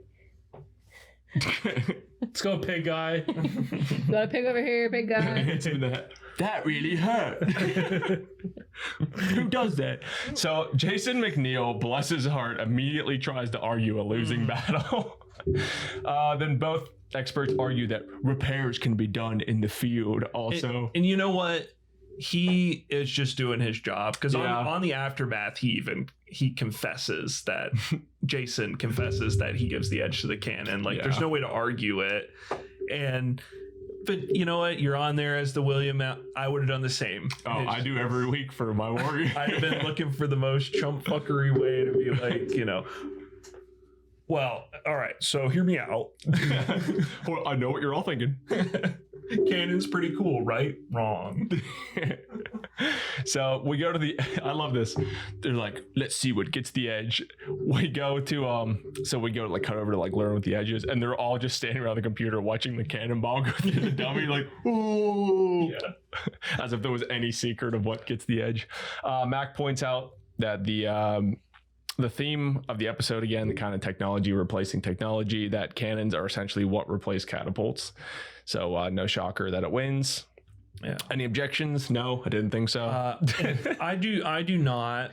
I'm just sick of hearing, because they keep talking about the psychological impact of the cannon. Like, I'm sure it'd be scary, but they bring that up like every segment. Yeah. Where they're like, the sound of that cannon, the psychological, like you talk about that more than the actual damage of the cannonball hitting you. And I would agree with it. I think the cannon's just better for killing. Yeah. It's better for knocking down walls. It's better for killing. For sieging. Especially in this vacuum of like a 5-on-5 where proper training and ammo are not likely to make like that, much of a play in their computer sim. The shadow of the rocks coming at you. Yeah. That's what I said. I'm like, just step it's over so it. much slower than a cannon. I did give the edge though, or not give the edge. I'm sorry. My brain is scrambled. Turn into Mac for a second. From the chair joke. Yeah. I wanted to talk about Mac because we kept track on Napoleon versus Washington that Mac was a menace that whole episode where everybody would be going one way and then Mac would just decide. Yeah. I didn't see it as this much was this not episode. the case this episode, so credit where credit is due. It's not in Mac's contract outside of episode 1. That I was looking for it this time, and now he was just kind of like a normal participant. because he's even wrong on one of them. Yeah. And by wrong, I just mean he even gets outvoted on one of them. So I was like, oh, okay. And because of this example, I think Jeff is leaning Catapult, and then Mac says Cannon, and then Dorian is the one that like seals the deal and is like, because he pulls the best with women, so he comes on, and they had to give him a lot of speaking on this episode. The wives at home are like, I really like the doctor guy. He seems really sensible. Max says one thing, Jeff says something else. Yeah. Max says something, Jeff says something else. Dorian's like, I think I agree with Jeff. It cuts, it comes back. Dorian has a black eye. I'm on Mac's side. Yeah. Well, so another question I have, and I maybe want to get more into this whenever we talk about the aftermath and like the siege scenario. So I assume like this is a 5-on-5 castle siege. Okay. So if this is a siege weapon, that means that the defending team does not have a weapon. There's one less weapon. Yeah, you're not using a siege weapon to defend against the siege. Yeah, I'm picturing like 5 people in the Krusty Krab and 5 people in the chum bucket just shooting catapults at each other. I gotta say something here, right, too. So we get told again in a little excerpt that William the Conqueror invaded England, where Hitler and Napoleon failed. Oh, Weird flex. Yeah, I did look at Matt and I was like, interesting choice. Where but Hitler alright. failed. Okay. Yeah. And Hitler was pretty great. It was this close. Just isolate that and make that the short for this episode. Craig saying Hitler's great. I'd rather not. What's the next topic? We move on another of William the Conqueror's weapons here. It is the composite crossbow, which a range of 100 feet, pull weight of 75 pounds, which you pull this thing with like your hands, right? That's 75 is like significant still. Yeah. Materials wood, horn, is that right? Yeah, Yep. sinew. The weapon that killed the King of England. Craig, can you tell me about the composite crossbow with some history about it? How was it used on the battlefield? Did it kill the King of England? So sorta, and we'll get more into that in the Battle of Hastings. Also, I think I got my weapons mixed up. So Did you research the steel crossbow? well, no. So the torsion catapult, I had just noted that it existed at least since 4th century BC, but the crossbow was the weapon that different cultures came up with semi-independently. Oh, okay. And it first came out in China around 650 BC. That's the first, I believe, known version of a crossbow. So apologies. I researched even less about the catapult, but there really wasn't that much. What you see is what you get. Yeah, it's a catapult. The only other thing I saw on the Wikipedia entry for crossbows was in other media, there was Wookiees.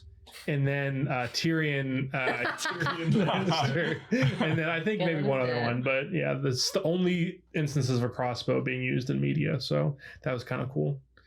So yeah, it's a fucking crossbow. It's a crossbow. You pull it back, you load it, Yeah, you they're shoot pretty it. self-explanatory. Yeah. So I'm just going to cover the test for that one real quick. The experts fire 3 bolts apiece from 3 different locations at targets. There's targets and peepholes on top of the castle. And is there any in front of it? I don't remember. No, I think they're all on top or behind. That works. There's 6 Yeah. total. 4 on top. 2 All right. So Jason goes first, and he has 3 misses at station 1. He has 2 misses, 1 hit at station 2, 1 miss, 2 hits at station 3, with a total time of 4 minutes and 3 seconds. I believe like the stations, I forget the exact range, but it starts It's out 100. farther. Yeah, it's like 50, 25. It's 175 and 25. Okay. Yes. So next up is the steel crossbow. It's almost like it's newer advanced technology. It's like Elder Scrolls logic. The next step up is the steel.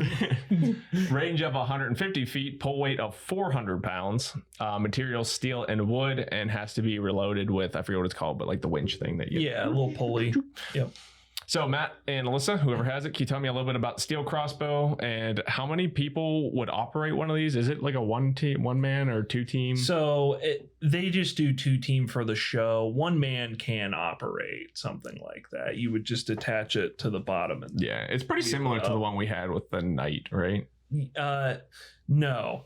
It's similar to the one with Vlad the Impaler. That's what it was. In fact, that is just called the steel crossbow. And with that one, we get 1 guy loading it, but it's Vaslav instead of Claire. And Vaslav uses like the I forget the exact name for it, but you clamp it on and you just go like this. You like crank it back on the handle and it pulls the string back. With this, you got the pulley system. I mean, most modern crossbows with significant pound draw weight, rely on some kind of mechanism to pull them back because it would be way too much. I don't care how swole you are. Yeah, it's just too much fatigued. And especially for a weapon of war like this, where you're having to do that a ton of times in a single battle, like you would be exhausted. So I think the 2-man team thing is specifically done here just for the sake of like brevity in the test. And getting them both in the shot too. Yeah, so Claire is not like fumbling around with this thing she's never used before, and like, so they have Tim on there to hook it on and like then she wheels it up or whatever. Yeah, speaking of that, I hope you don't have this note, Lucas. Dorian has one of my favorite lines of the episode. He says, "There is a fatigue factor in this cranking motion," which is such a Deadliest warriorism to just say you get tired whenever you have to crank it. Yo. Hey, it's one advantage women have over men. Joan's not going to get tired. No fatigue. She can crank it all day. She's got that audacity to just keep on cranking. Will needs a rest period. He's like, give me 30. I had my initial thing, like just looking at the 2 of them though, like the composite was really, it's like they bought it at a kid's like toy store. Like it's made out of unfinished, like unstained wood. And he's like, and he shoots and it goes, pew. And it's like the dimpiest little like bolt. Yeah. I think next time I play Resident Evil and I got the crank, I'm gonna in my head be like, there's a fatigue factor in this cranking motion. And it's interesting that you can tell the weight was almost like, because the steel bow was longer and heavier, Claire would rest it on. I noticed she would rest it on top of like the little whatever you would call that.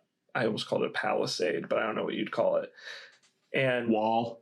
Yeah, right. Mobile wall thing.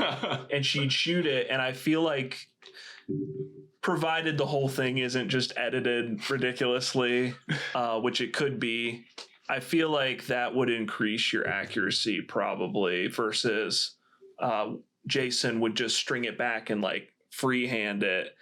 And, I don't blame the guy. Like, he did the best he could. You're trying to aim. That thing doesn't have, like, sights or a sight or anything. I mean, it's probably inconsistent, too, with that little bit of, and like, 75-pound per. I guess that's what the bows are now. It doesn't have a modern trigger. Well, like, a modern crossbow has a scope and, like, a trigger. Yeah. Like a gun. Whereas, so it's like a rifle that just doesn't recoil. But with an old crossbow like that, it's like the little hair trigger thing on the bottom there, which is like, unless you've practiced shooting that a little bit, like it would be weird. It would be hard to like hit something that far out. I mean, he starts at 100 and he misses everything, and it's like, I would miss every shot out there. I know it's been said 100 times, but it's still pretty funny that they base like a warrior statistics off a guy who just picked this up for like the first time. Yeah, it's the expert. A guy who trained with it his entire life versus a guy who just picked it up. Like, it's about equal. They're about equal skill. And also, how often these are more for the foot soldiers? Like, how often did Bill or Joan actually use one of these things themselves? Probably never. Like, they were probably honestly just more commanding the battles, but that's up for debate. So we get our test on this one. First station is 2 misses, 1 hit. Second station is 1 miss, 2 hits, and the third station, all 3 hits. Total time of 10 minutes, 47 seconds, so significantly slower. And one of my favorite lines is Jason says, yeah, you can kill everyone if you have all day to do it. And Tim Pickles comes in with the burn, and he goes, to siege, of course we have all day. Hell yeah. It's a spicy pickle. Oh, yeah. What are you That's a shooting? spicy meatball. What are you shooting? Apples or oranges?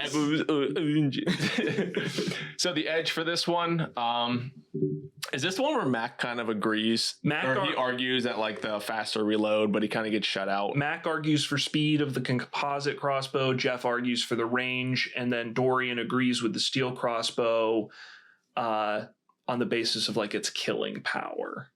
That works. Yeah. So they give it the edge. I think even like towards the end, Mac kind of agrees that just like, accuracy and power. He's sitting there and he's like, speed. this is not the fucking contract I signed. Like, these guys trumping me on here. Like, he's like, I'm a chair. So, what does everyone think about that edge? What do we think about the crossbow edge? It's good. It's funny you should ask. Throw me totally off. So I'm always standing for the steel crossbow on this podcast here. I'm always supporting it over any other form of shitty ass crossbow that they drag on here. Ridiculous shit. I will say I agree with the edge.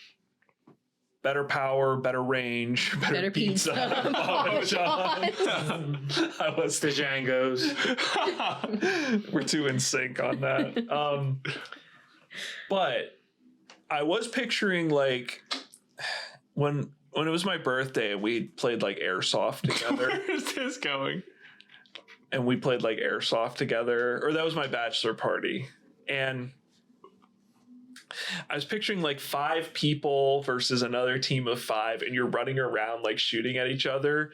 The composite crossbow way more useful. Okay, I get where you're going. Instead of yeah, like if I had to stop and do this to my airsoft gun, like I'm done in the middle of the field. You got to be able to reload that shit quick. So I was thinking, this goes into like, is this siege tactics? Are they just fighting in a woods in France and they're letting them go at it like 5-on-5? So there is a scenario where I think the speed of the composite crossbow makes it very useful, but it's probably not relevant to this. So what about armor? I mean, that's not something they address, and I'm just opening up a can of worms, but they talk about it in the aftermath. They do. Actually. There we go. Yeah. When we get, it sounds like they talk about the entire episode in the aftermath. Yeah, the season 3 aftermath actually tries to answer some legitimate questions. Kyrian honed his craft. Kyrian did hone his craft. Well, we ready for some battlefield tactics? That was a shout out to our boy Walsh with his Croft dinner. He was on the pod before, right? He's been on a couple episodes. Yeah, his name is Deadliest Warrior Pod alone. Yes. So anyways, battlefield tactics. So Joan of Arc comes in with the audacious attack. Audacity. Yeah. We get a look finally at the rumored siege of Orleans. Matt and Alyssa, I'm going to pass it over to you. Would you like to tell us about the siege? Yeah, so I just took a few notes. There's a little event you might have heard of called the 100 Years' War. Now, the 100 Years' War, your most annoying friend will love to tell you that it actually wasn't 100 years. It was 116 years. And it finds its origins actually in William the Conqueror invading England. Because it creates this thing where now the King of England also has a territory of France that he owns. So conflicts are happening on and off. It's stopped by peace treaties here and there. But the war is always considered, like, by history, it just all gets enveloped into this one big conflict. Now, at the time Joan is coming into the war, just before that, we get in, I want to get the exact dates here.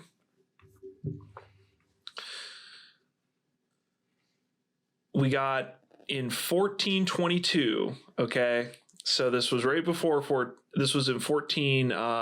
Right before Columbus sailed the ocean blue. I might need you to do some editing here, Craig, because I'm fucking this up. But I do. Let me Not a find. chance. Let me find my right notes. This is the short. This is Here we go. Here we go. I had it in the place I was looking. So in 1415, the English won a decisive victory at the Battle of Agincourt, which led to the Treaty of Troyes in 1420. And Henry V was the king that won this battle. And he was declared the regent of France, and he married the eldest daughter of Charles IV, Catherine. This is Timothy Chalamet plays Henry V in that Netflix movie, The King, and it's all about the Battle of Agincourt. Now, this is considered the height of English power in France at this point. This is the tipping point where after the Battle of Agincourt, the writing's on the wall. Like, the English are going to win this thing. Now, 7 years later in 1422, Henry V dies of dysentery. Okay. We learned what that was. Right. Dies of dysentery. So that is the first dink. Then 1429, Joan enters the war. Enter Joan.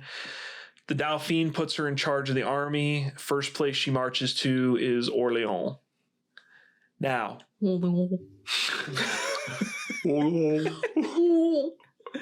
so in 1428, the English decide to attack Orleans, and the reason they're doing it is it's the largest remaining city in French control still, because the English have Paris at this point, and they have Normandy. The region of Normandy. And also Orleans is the most northern city that is still loyal to the French cause. Okay. So 1428, the English go there, and after like 3 days of battle, they take this fort, because the city is right here, and it's got a river going on the border of it. And across that river, but like attached by a bridge, is this fortification called Les Tourelles. I don't know how it's pronounced. Les Tourelles, I think, is actually how it's pronounced. The English managed to take this fortification and they use it to besiege this city, because they don't want to lose all their men in a direct attack, so they're just waiting it out. So Joan takes the army up. She goes around the English and into the city of Orleans. And what she first does is she provides a morale boost to the city, because they've all heard about this maid and the prophecy that they mentioned in the show that a maid will come to save France. Joan is handing out food. She's boosting the spirits of the people, and through those boosted spirits, they're able to raise more troops. They're able to raise more levies using the population of the city. And then the audacious attack comes in. Now, they love using the words intuition and audacious with Joan. That seems to be the buzzwords that their focus group picked for them. They're like, women love to be called audacious. It's not an inaccurate description, though, because basically what Joan does is she gets the French soldiers fired up. She cleans up the camp. She gets rid of all the prostitutes, and she had a real thing against prostitutes. Yeah. Well, didn't she prize her virginity? So too? she did. She essentially, it was part of her whole persona. So it's easy at first to look at that and say she bans her troops from swearing, gambling. She sounds really fun. So when you first hear that, you think that, but I think what it was mostly about was cleaning up the French army at this time, because what's happening is they're on the verge of defeat. Everybody knows it. And so she's coming to these camps, and these guys are not battle ready. They're getting drunk, they're gambling all the time, which, you should have a right to get drunk and gamble every now and again. But if you want to win the damn war. So Joan is basically getting rid of all this shit in her military and she's using this. What she's saying is, we have to be an army fit for God if God's going to allow us to win this thing. So like I said, she's using religion at the time to get people inspired, to fire them up, to discipline her troops to be ready for battle. So back to Orleans.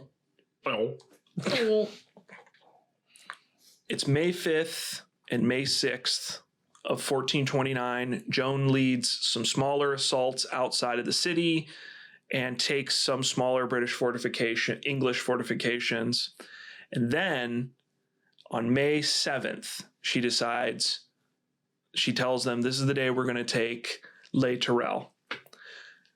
They launch an assault. Joan takes an arrow and is carted off the field. In the knee? Right, yes, takes an arrow to the knee. It's actually like in her chest. And she's carted off the field and everybody thinks she's dead. So the French lose heart and the English are super happy because they're like, the maid is dead. French pull back. That evening, Joan of Arc shows back up. Now, She says, did we win? the people in the inner circle probably knew that there's probably plenty of people that knew that Joan never died, but a lot of the men thought Joan died and came back to life, basically. And it's the same day. So that evening she gets up and she rallies the troops and says, one final assault, we're going to do it. And supposedly she says the famous quote, when my banner touches the wall, the place is yours.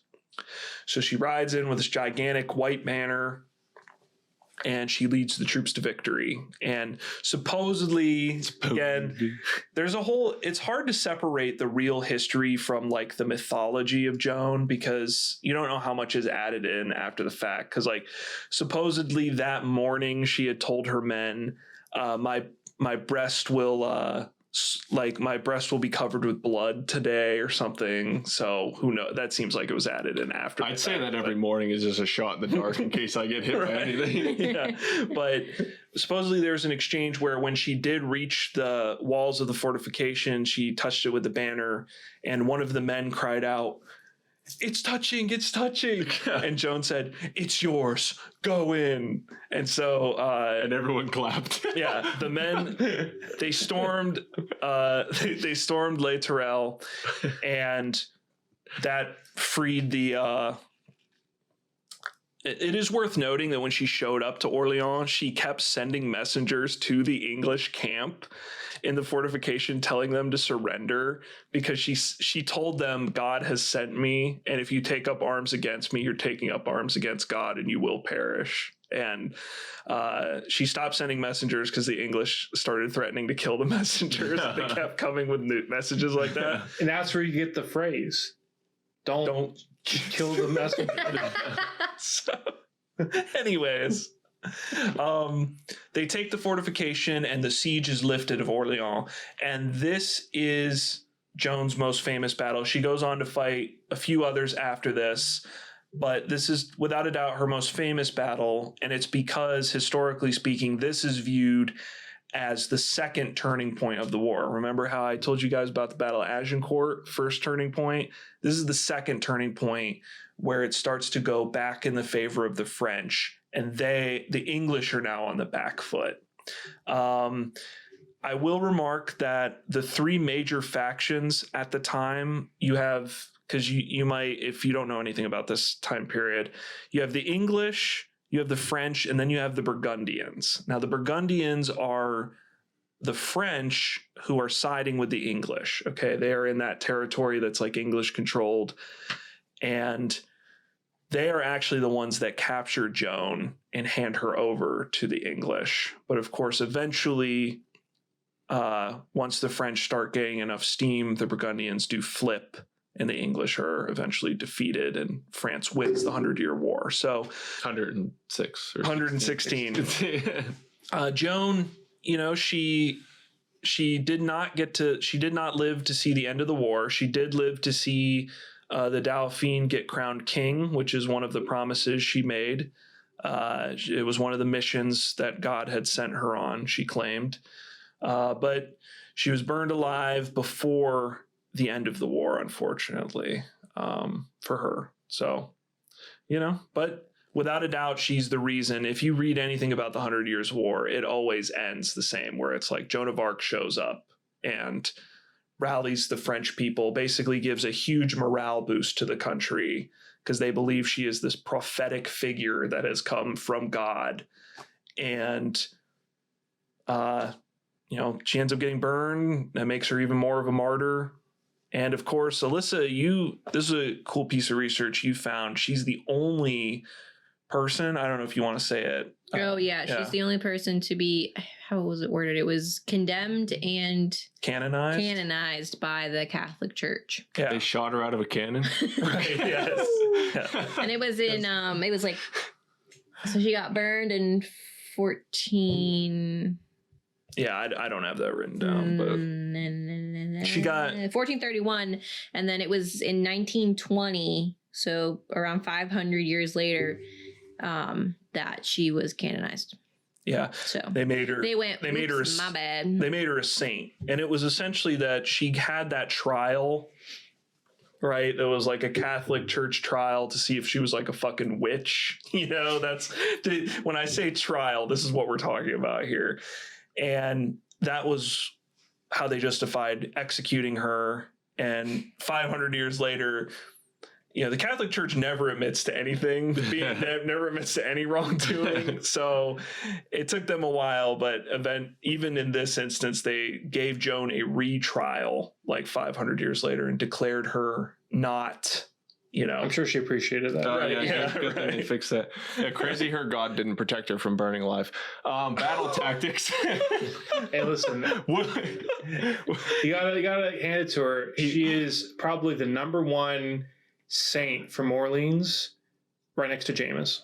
Right. Oh. Yeah, famous Jameis. The French are really good at losing their shit. What was it? Was it a 30-30 or 50-50 season that Jameis had? And I think he played for the Buccaneers that year. It was the year he threw 50 touchdowns and 50 interceptions in a season. It's like the perfect season does exist. It's perfectly the Thanos meme, perfectly balanced. Well, who threw for 50 touchdowns, no interceptions for 50 years? William the Conqueror, who attacks hard and fast and would feign retreat when necessary. So, Craig, counterpart here on the, what do they call it, touch table? We get the Battle of Hastings. Max touch table. Yeah. Pause. Battle board. Zoom in. Touch table. Yeah. Well, yeah, because that's something I noticed, reviewing the tape. So this touch table is like a sponsored segment because it's like every episode has at least one half-second shot zoomed in on the logo for the touch table. All right, let's use our touch table to go to England. And I really wanted to see if we could get one, but if you look up touch table on Amazon, you'll get anything but whatever that is. So, plus it looks really heavy. I wouldn't have room for it in my house. So, I thought that was interesting. So the Battle of Hastings. Not to be confused with Greg Hastings Paintball 2. Sorry. Great game. Google it. Lucas and I were playing it the other day. So it does a great job of... the show does a great job of illustrating the battle. And I don't know if it's just me, but I feel like compared to other battles, like this had a pretty clear narrative that was easy to follow that I thought was interesting. Yeah. And I feel like that's probably why it's a famous battle, is it's set up like a movie scene sort of. So what the show describes in terms of the order of events, and this is pretty much accurate, was that William was fighting uphill and could not penetrate the king's shield wall. And this, by the way, was for basically the seat. Like basically, there's a disagreement with someone else was declared the king, and William didn't like that, and so he's fighting to become like the king. Yeah. So he was fighting uphill and could not penetrate the shield wall. So the show says that he feigned retreat and drew pursuing English cavalry. The shield wall began to weaken and was packed tighter. Then arrow volleys were sent to the shield wall, and they couldn't protect themselves because they were packed so tightly. And an arrow hit King Harold in the eye and killed him. And then Willie went in for the killie, and it says that victory gave him the name William the Conqueror. So in terms of my research, pretty much how they said it went down. The battle began on October 14th, which is my mom's birthday. Nice. Shout out. Craig's mom. Shout out. Shout out to his family. Yeah, shout out to my family. There was there was some debate over Harold's fate, whether it was an arrow in the eye or he was killed by William.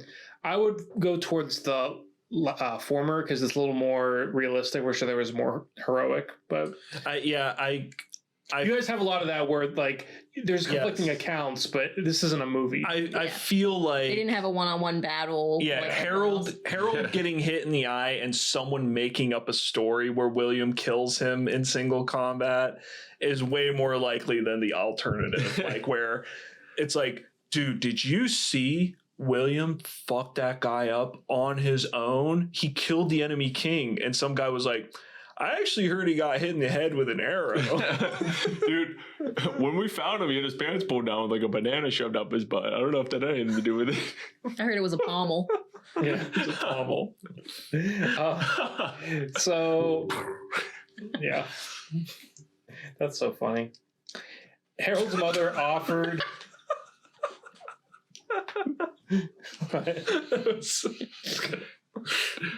Okay, Harold's mother offered her son's weight in gold. Stop. I'm going chair for your. Okay. I'm going Division 3. I'm working on my Division 1. Harold's mother offered her son's weight in gold for his body back, which I thought was kind of interesting. But William refused and ordered that his body be thrown into the sea. Damn. Just pettiness, right? I love that. You really do get the sense with that story that it like, because the whole thing is like Harold thinks that he's the king of England, and they both have a claim on it. Like, and William thinks that he has the right claim, and I just imagine they probably did fucking hate each other. And William, when he got that letter, he's like, "Bitch, I am throwing this motherfucker in the ocean." Yeah. So the other element to that is apparently that may have been a myth, and as part of William's, honestly, I think this is a masculine urge to spread his like influence over, built an abbey as a memorial, which still stands today. And that abbey, I think, claims that king is buried there, that it was just like a myth. So 100% guaranteed, but I saw an interesting drone shot of the abbey and like has the hill that it was fought on, which was pretty cool to see. And that was my last note, I realized. And the other thing too, the retreat is partially calculated. I think partially people, like, they were just scared that they were getting routed with like the shield wall, and so some retreated, and I think maybe he was like, let's keep doing that. So it may not have 100% been a plan, but pretty much how the show puts it. But that's not how the stories tell it over the years. Yeah. Yeah, that was the Battle of Hastings. Also, apparently they said that the date is something that every person growing up in the UK knows, and not because it's my mom's birthday, but because I guess this battle is super significant. It's crazy. You could just like visit places like that. You could just stand on the hill where like that battle was fought, like your iPhone 1,000 years ago. We only have that in America for like Civil War. Yeah, which War we stuff. get that on like the East Coast. We talked about that last week, where it's weird, where you're like, oh, shit went down here, like right where I'm standing. Do you think that's now there's a Dollar why? General. Yeah. You gotta bring the babu to the Battle of Hastings. Do you think that's why Texas makes such a big deal about the Alamo? Because it's like it's like, check it out, this is like our castle siege. Yeah, like it happened. Yeah, it happened. So, of course, they have to assign an edge for this. William gets the edge on this one for his superior battlefield tactics, while I forget who says it, but someone says Joan of Arc just got lucky.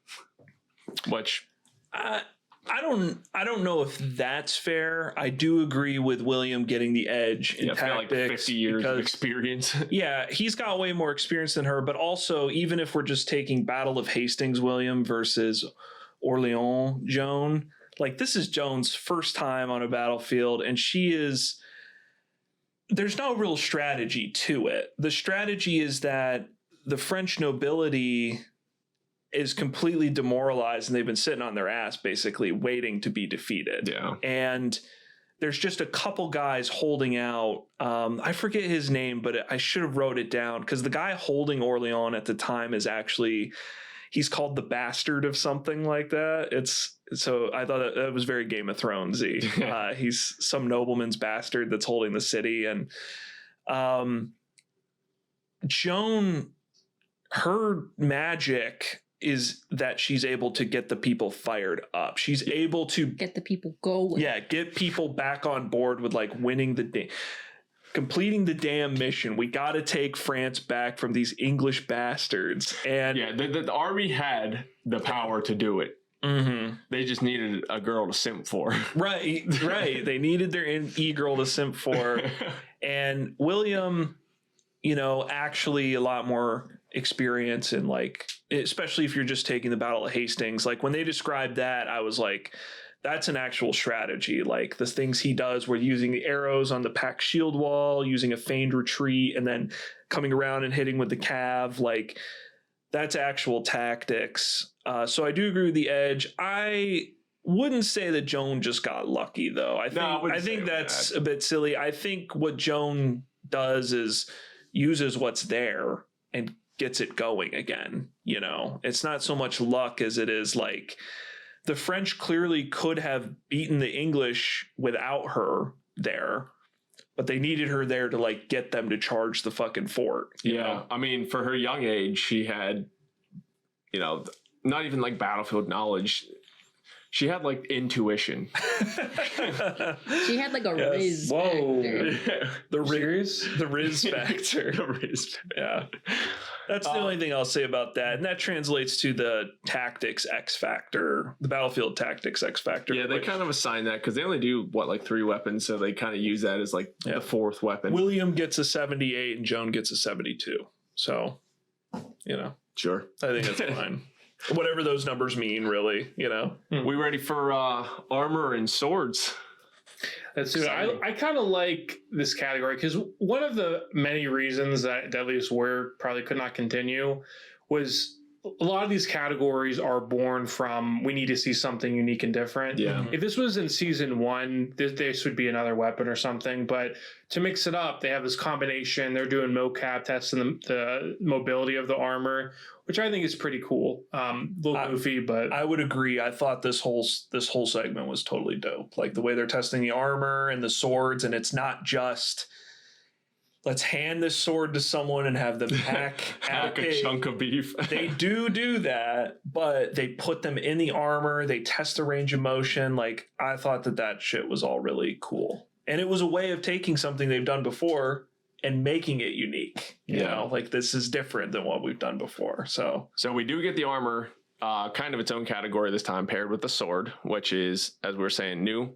So Joan of Arc has the steel plate armor, 65 pounds, articulated steel plates, steel armet helmet, and it is paired with the French arming sword with a weight of 2.5 pounds, blade length of 27 inches, and is a double-edged blade.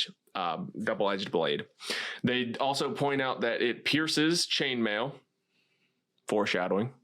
We get a little story about how she refused her issued sword and said that God had given her a sword already.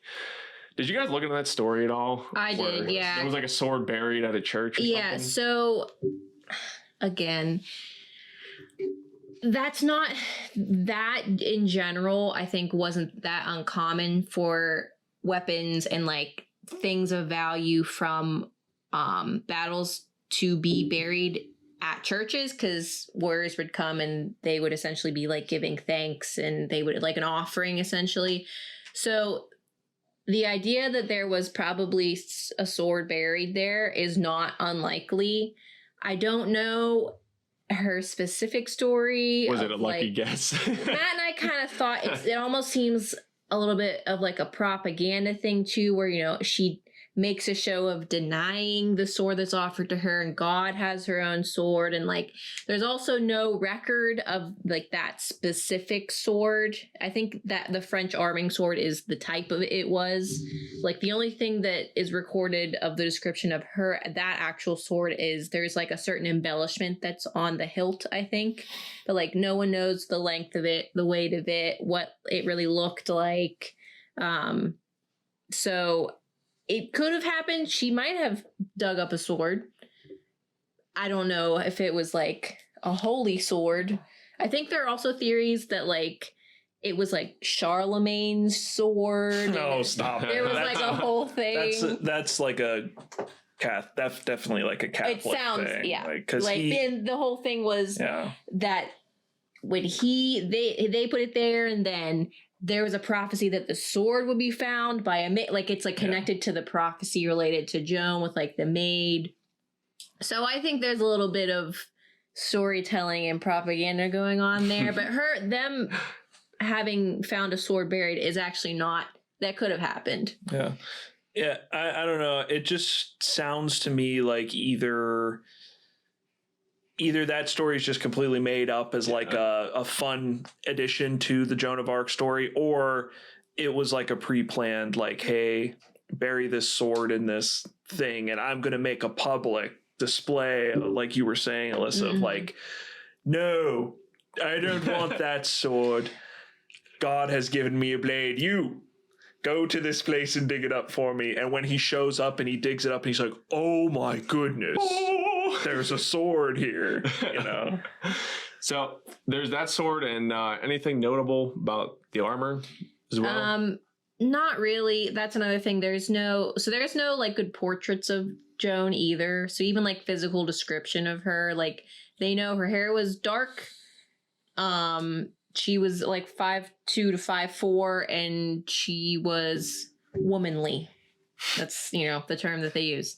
But like there's no pictures of the actual armor. It was, I think, a pretty standard.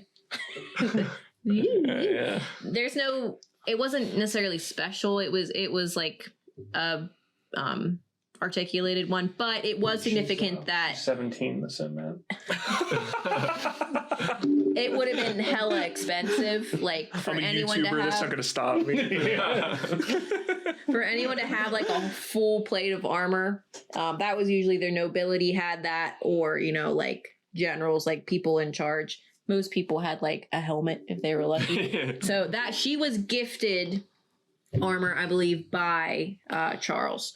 Yeah. She didn't like she was a peasant. She couldn't afford it, and I'm sure she was pretty pious with all of the religious stuff. So she was gifted it. It wasn't necessarily special per se, but it was a good suit of armor. It wasn't decorated anything. I think that was one thing that they did note. It was very plain. Like she didn't have a bunch of like arms and. Well, she's got to be humble. Yeah. I have a theory. Flag. They tried her for cross-dressing, most likely because she was in a men's suit of armor, because they handed her the female suit, and it was the one from the RPGs where it's just like the little tiny, it just covers like it's just the boobs the and bra, like the bikini. Yeah. She's like, I'll take the men's. The thing with like the cross-dressing crime too, like I like to see justification where they're like, listen, if people don't wear the right clothes, how are we going to know what's what? Right. Like, how are we going to know the difference if you're not wearing a dress? Whatever excuse they can use to burn her at the stake. And Well, and the whole thing with that was like, they had her first, there were like 3 trials, I think, because they had her initial one, and she essentially like said she didn't really hear any voices, and like started wearing women's clothes, and then but I think that they were like permanently keeping her in prison, so like a week later she was like, forget that, and so she like started wearing pants again, and then they had another trial and they were like, she's a regressed heretic, we're burning her. And she what the hell was I gonna say? I was just thinking, if you want to thinking about her womanly figure. No only about you, babe. No, that's how you get yourselves out, boys. I was going to say, if you want to give yourself like the shivers, Joan, in all of these trials, multiple times the church has to prove she's a maid, prove she's a virgin. Yes. However the hell they do that, I'm sure however they do it is probably awful and invasive. So, she was also imprisoned around a bunch of male guards and male prisoners. So I'm sure that went about how you'd expect in that time. Yeah, it wasn't great. She had her people, though, because keep in mind, she's in custody. There's a lot of French people around. I just wanted to say, I don't think she was like sexually assaulted, because she was surrounded by a lot of church members who, even if they were like sort of part of the fixes in crowd that's going to execute Joan, a lot of them felt guilty about it, and they tried to protect her virtue because they considered her like, you know, a symbol of God. And a lot of them just stuck around to keep checking on her and make sure she wasn't getting like mistreated while she was imprisoned.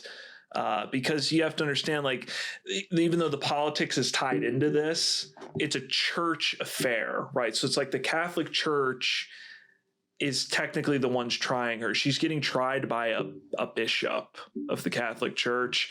He just happens to be pro-English, you know, and so she was awarded some protections there. But it was made a big deal because she was kept in a castle prison. Normally, for a church trial at that time, women were kept in like a modern jail where you have female guards for female prisons and male guards for male prisons. The church actually did that at the time. And so there was like some controversy in the fact that, you know, a lot of church people were outraged by like, why is Joan being kept at this castle? And I think it just adds more transparency to the idea that no one's really putting her on trial for being a heretic. Like that's what they're saying. That's what they have to say. She's really a prisoner of war, and she's being tried as a, you know, a traitor to the English crown. Basically, that's her only heresy. But you know, they have to sort of try to defame her in a little bit. But all right, that sums up Joan of Arc's armor. Yeah. I will add for the armor, we don't need to belabor this point, but I feel like chainmail was usually worn underneath steel plate also as extra, like, I don't know. Extra oomph. Yeah, but I'm glad they didn't do it because it creates a nice dichotomy for the show. Yeah.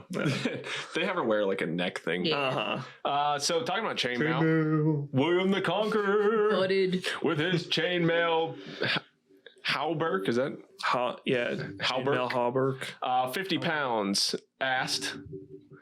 butted steel links. Yeah, I was going to ask Craig, you're the will expert, butted steel link. He says it's steel links butted together. That's a little sus. What's up with that? We'll get to that in the aftermath. Steel conical helmet that will be paired, of course, with the Norman broadsword. Weight 2.75 pounds. Careful. It's a little bit more. Length 30 inches. Careful. It's a little longer. Double-edged blade. It says Greg instead of Craig. Greg, can you tell me a little bit about William's chainmail and the Norman broadsword? And did he complain when it was issued to him? Case Lucas. So my research, I'm actually going to directly quote medievalbritain.com. So, because I thought that the way they phrased it was pretty clear and well written. So they said that chainmail armor. Oh, I'm trying to give it. I keep thinking about the fucking chair thing. I'm sorry. I wanted to be medieval Britain. They phrased it very clearly. Oh, bro, we go. I'm sorry. Chainmail armor was effective against slashing blows made by edged weapons and some thrusting and piercing ones. Generally speaking, they couldn't be pierced by conventional medieval weapons. Can't be bothered. Oh, bruv. The reason chain armor was so effective, it's not even a British, Such a bad accent. was due to 4 factors. Okay. Your friend, are you okay? Okay. All right. So anyway, 4 factors. Linkage type, which could be riveted, butted, or welded. Material used. What? Butted? I'm not a blacksmith. I can't explain what butted means. So sorry. I'm laughing because I looked at Lucas and I'm ruining this podcast right now. Lucas is crying again. That's what we should say for all of us. Please continue. Okay. I am legitimately sorry, Craig. It's always when I'm host. Linkage type could be riveted, butted, or welded. Got past that. Okay. Material used could be iron, bronze, or steel. Weave density, which means a tighter weave needs a thinner weapon to surpass it. And then ring thickness, which could range from 18 to 14 gauge wire. A mail that was not riveted could be penetrated by a thrust from most. Oh, I should know better. I didn't write this. These are evil weapons. It was riveted, which means Joan enjoyed it more. Riveted for her pleasure. I held together knees and a man could not be penetrated. Oh my god. We're breaking down in this episode. This It's because a woman's here. Yeah. There is a William the Conqueror fan that tuned into this episode that is just like, these fucking guys. William the Conqueror 3805. Oh my god. Okay, I'm dead serious now. All right. Yeah. Think about starving kids. Okay, I don't know if that helped. I'm skipping over that part. Strong projectile weapons such as recurve bows and crossbows could penetrate riveted chain armor. Because chainmail was flexible, a blow would often injure the wearer, which could cause bruising and fractures. Chainmail was also a particularly poor defense against head trauma, reason why mail-clad fighters frequently used the rigid helms over their mail coifs. Which is basically saying that like they would use what William had, the canonical helmets, versus just wearing like a mail, like an NPC. I want all of this kept in. Thank you, Craig. Thank you for that info. Can you recall any of what I said? Something about riveted. All right, I'm genuinely sorry we laughed through that entire thing. I just can't stop. I don't know. I know. It was like one of those times where like no matter how hard you try, you just can't stop for some reason. Craig could have been reading anything. It would have been funny. Well, you want to get the Norman broadsword also? Yeah, we can cover the sword. Okay, not as much, I don't think. So it was my first result was Deadliest Warrior Wiki, so I got a little bit scared. It's characterized by a long blade and a short hilt, and it's a pretty textbook blade, but is kind of elegant. So I think it's a really cool looking sword. It looks like whenever you look up a sword, that's what this thing is. But it still looks pretty cool. So that's it. Not too much. It's just a certain type of sword that this group of people would have used. Was it really only 2 3/4 pounds? I feel like it would be heavier than that. Like a great sword or a broadsword compared. Most of the weight in those is just in like the handle, isn't it? Yeah, and it says it has a shorter hilt, so I guess that could be why. Because I was just surprised they were so close in weight, but I think I read someone who forged one that said it was surprisingly easy to wield, so that could be why. I've held them at the Renaissance Festival once. Yeah. I don't think it was 2.5 pounds though. Craig, I meant to ask you this during the tactics section. Now, the Battle of Hastings is pretty iconic. I thought it was weird that they didn't choose the Field of Fire, where Aegon used Balerion the Black Dread to burn the Lannister and House Green armies at the time. I don't read stuff like that. Oh, okay. no spoilers, please. Oh no, that's not a spoiler. Spoilers. Yeah. Okay. Spoiler Spoiler alert. cast. Okay, so show notes. We get over to Jeff's fabrication lab where we get the new little logo at the bottom. And this is where we're going to test the mobility of the suits of armor. We get some baseline movements of Jason and Claire without armor, swinging a sword around. And then we repeat the same test with them both wearing their respective armor suits. We would literally shatter any preconceived notions that anyone had that chainmail is more flexible. Shatters it. The results shatter the conventional wisdom that chainmail allows more mobility. In fact, the newer technology of Joan's articulated plate armor only limits her movement by 14%.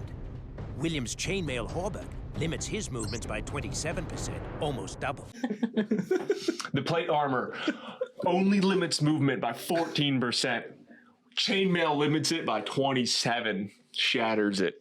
You know, there was some kid that was our age at the time who in their history class brought that up. Yeah. You're like, it actually, it shattered all over it. Preconceived notions. It is funny when we were watching the episode together. I was, and they did this testing, and they were doing it. Like you can tell, like the steel plate is all like articulated, and then the chainmail. We've never really seen it on Deadliest Warrior before look like this, but like the full body chainmail, it just looks like a giant heavy ass blanket you have to wear, and it made me instantly feel sympathetic for all of the people in history that have had to wear that into combat, because like you can't not wear it, right? Like you're I've put one on before. It is unreasonably heavier than you think it is. And that's what I'm picturing is like that was the first time seeing Jason wear it. Was the first time I was like, wow, that looks so uncomfortable, and I can't imagine having to like march around in that. You're sweating. What if it starts to rain? Yeah, Like, it just rusts up, and you're like, and you can tell that the entire time he's in that costume, Jason just has this frown on his face. It's just like, and it's like I would be frowning too, because this is just It's just miserable. hanging. Like there's no. That was my big thing. Like Meanwhile, Claire's got the steel plate on. She's like, "Woo!" She's like, "I feel invincible." my grievance relievance for this part is, you know, like a Middle Ages warrior is not going to have a perfect suit. But if you're like a high level warrior like William the Conqueror, you're going to have a fitted chainmail suit. I have a strong feeling that suit was not fitted to Jason. It was just whatever suit they had laying around. So it probably was not the right size. So the mobility probably would not be limited that much. I could be totally wrong.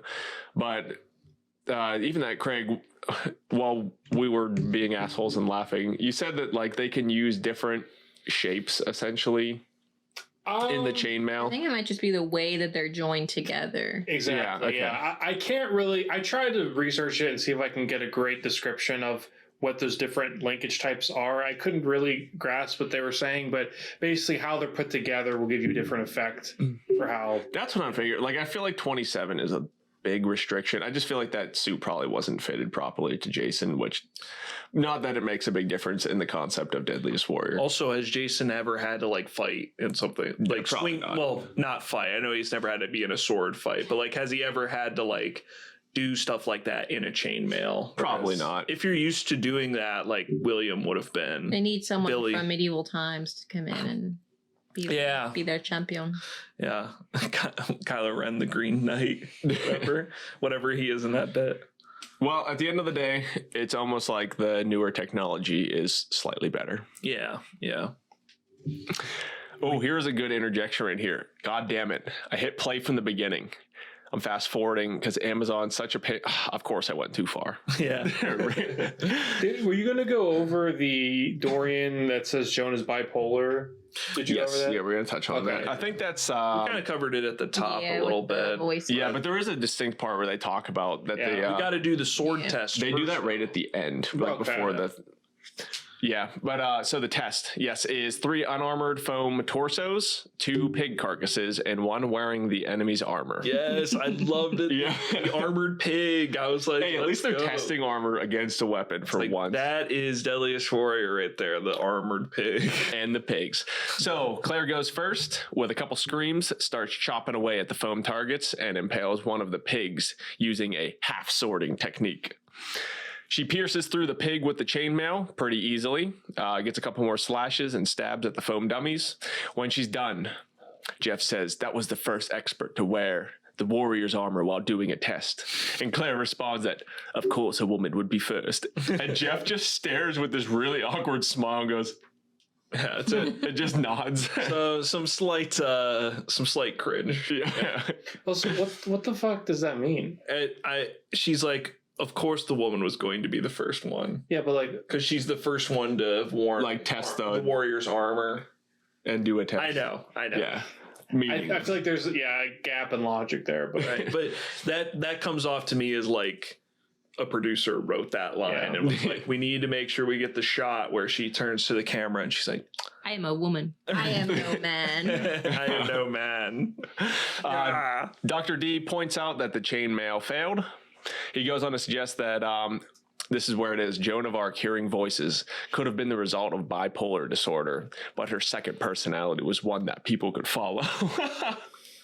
The psychological Riz factor. Yeah, Riz factor. For the record, okay, I don't know. I don't have a mental health background. From my understanding, bipolar is not like Riz or having another personality. Right. No. Being manic is not like happy mode where everyone likes you and you're really nice. Manic, most people that are in a manic state are like irritating to be around and very intense and impulsive. You would not be a good leader if you were in a manic state, and people would not like you. So, but they act like it's like this people, bipolar people, when you're in happy mode, you're just like the best version of yourself. Everyone loves manic It's like a does not mean superpower. happy. Yeah, and it's not it. What's that fight or cartoon where like that superhero guy gets his like ass kicked and he like changes? He goes, "I can fight." That was Fairly Odd Parents. Is it? It's King Arthur. can Oh, that's King win. Arthur. Yeah. Glasses. Yeah. Yeah. I can fight. I can see. I can fight. Yeah, then Claire says she feels invincible in the armor, and then Jason goes, "Wrong. It's a mismatch, and I could do better with a longer sword and chainmail. He's like, and I'm strong." I'm a big guy with a big sword. She's a little chick. This is just a mishmash. It's all wrong. She's a small person. She's got heavy armor. It's a tiny blade. You put me in chain armor. I can move quicker. I've got a heavier sword, and I'm stronger. Yeah, he's like, this is all wrong. Okay, she's a small person. If you let me fight her, I'd fuck her up. So Jason is up next, and clearly his masculinity has been challenged, so he's got to come out aggressive as shit, like a man. He does a pretty good job, honestly, of piecing up that pig with some slashes and stabs. He does the obligatory hit on the steel plate armor, and it doesn't go through. It goes boing. So then he slashes the neck, and you know that's going to be the argue point. He finishes up with a couple attacks on the foam dummies, still swinging around. They timed it. I didn't really write it down. I think it was like 35 and like 21. His was 21 and hers was 21. Can you do 35. Yeah. So, I mean, difference, but not too much. So we can move on to the sword edge here. Lay down the facts. They go with William's Norman broadsword, as there was 5 kills completed in less time. And it honestly looked like that sword might have cut a little bit better, just in my opinion. Any insight? I probably would have went with Jones, just for the fact that that was the first time they tested. The whole point was to test it with the armor and that, and you clearly saw that his armor was not effective against her weapon. Yeah, it's weird that So- like they don't give a combination edge, because in the past they would always give split it. them. Yeah, so that's sort of weird. They do split it. I will say, I think it's because they had to give the edge to like William on something. they needed something. Yeah, So it let's split seemed them like up. a I also think it was kind of based on like I think the size thing came into play. Like they're also giving the edge to the fact that like William has more experience using a sword personally, probably. He's bigger than Joan using these 2 time periods. Like he's probably going to have an advantage in a one-on-one fight. And however relevant that is to the actual matchup or not, I think that's the logic they're going with when they give it to him. Also, they needed to give him an edge. Yeah, I think it just boils down to they needed an edge. So for the armor, doesn't even really need. No surprise that Joan of Arc's armor wins. It's more advanced. Yeah. Yep. It's almost like superior technology. Right. Yep. Let's move on. All right. Time to turn all this data over to former Green Beret Robert Daly. I call this section Robert Daly's Mean Green Machine. Hey, Wait, we do have Now- one But important we thing. have some last minute X factors to give I'm out. really excited for the X Factors. I just wanted to add one thing I did think about with that armor section was they didn't include any shields. Nobody had a shield. But they do in the sim. Their shields probably would have been the same. They probably both would have been made out of wood. I just feel like William, that would have been another, if you need check marks in William's column, that would have been a check mark. And because him having the ability to have a shield and a sword, like, again, the muscle factor of like him just being physically bigger than her. But not that big a deal. They did cover armor. So I'm sorry. Don't worry. They gave him the sword. Right. Riz factor. Right. I hope I never hear Riz again after tonight. So we got the last minute X factors to award out. First up, physicality. This is like Super Mario Party. Whenever you gotta get those end The end stars. William the Conqueror gets 78 for some reason versus Joan of Arc 64. He only gets a 78 in physicality. So yeah, anytime I see these numbers, because I feel like you're not supposed to pay attention to it. What you're supposed to pay attention to is the degree of difference between the two. And I'm always thinking though, okay, take Williams isolated from Jones. Like, who's 100? Right. Because they're like 100 is a perfect warrior. So I'm like, well, what is the 100? Like, is there any guy? What's the guy who hasn't been defeated in 50 years in battle? Yeah. And is there a guy like, is Arnold Schwarzenegger in his prime a 100? Is an Olympic athlete like a 100 in physicality? Yeah. Like, or like an MMA fighter. Like Arnold's obviously stronger than an MMA fighter, but an MMA fighter would kick Arnold's ass. Probably, yeah. Martial arts. So like, what? yeah, You know. yeah. So what is that? And I know we criticized the X Factors a lot last week, but we sort of broke down and did a laughing fit like we did tonight. Just in all seriousness, like, it's not that I'm questioning what physicality means. I get it. And I get the message they're trying to give here is that William has an advantage that he's physically bigger and stronger than Joan is. But I always get confused with these things because I'm just like, where is the 78 coming from? Because we're just supposed to take it at face value that like Robert Daly and a team of guys sat down and came up with this number. And it's like, I would like for them to, I think they try to just glance through this section because they don't put that much work into it. But it's like, how did we arrive at that number? And what about like all the other warriors we've seen? Like, how does William's physicality rate compared to like George Washington's? You know what I mean? And I think that it's all clear that there's not a clearly discussed scale. Yeah. So not to sort of some thunder, but going on to the next category, which is battlefield experience. Joan has a 58 and William has an 81. And they say that Joan has almost no experience. Yeah. So is 50 like the real zero? Yeah. Is what my Is 1 theory to is. 50 like a baby? Like what? Yes.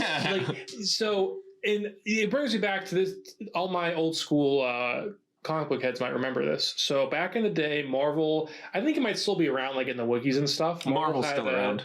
Oh, thank you. They had a little in the encyclopedias. They had this power scale, which was really cool because I would always go to this classic book fair, get like the X-Men encyclopedias, and it was on a scale 1 to 7, and it would be things like intelligence, strength, energy projection, durability, and then 1 to 7, and then back of the book would say what that meant. So for intelligence, it would say 1 is impaired, 2 is normal, 3 is learned, 4 is gifted, 5 is a genius, super genius, omniscient. Yeah. And so you always knew like, okay, this is what this is. I have a feeling for what this character is. That discussion never happened with this. Like, because if you think of Wolverine, you'd be like, oh, he's pretty smart.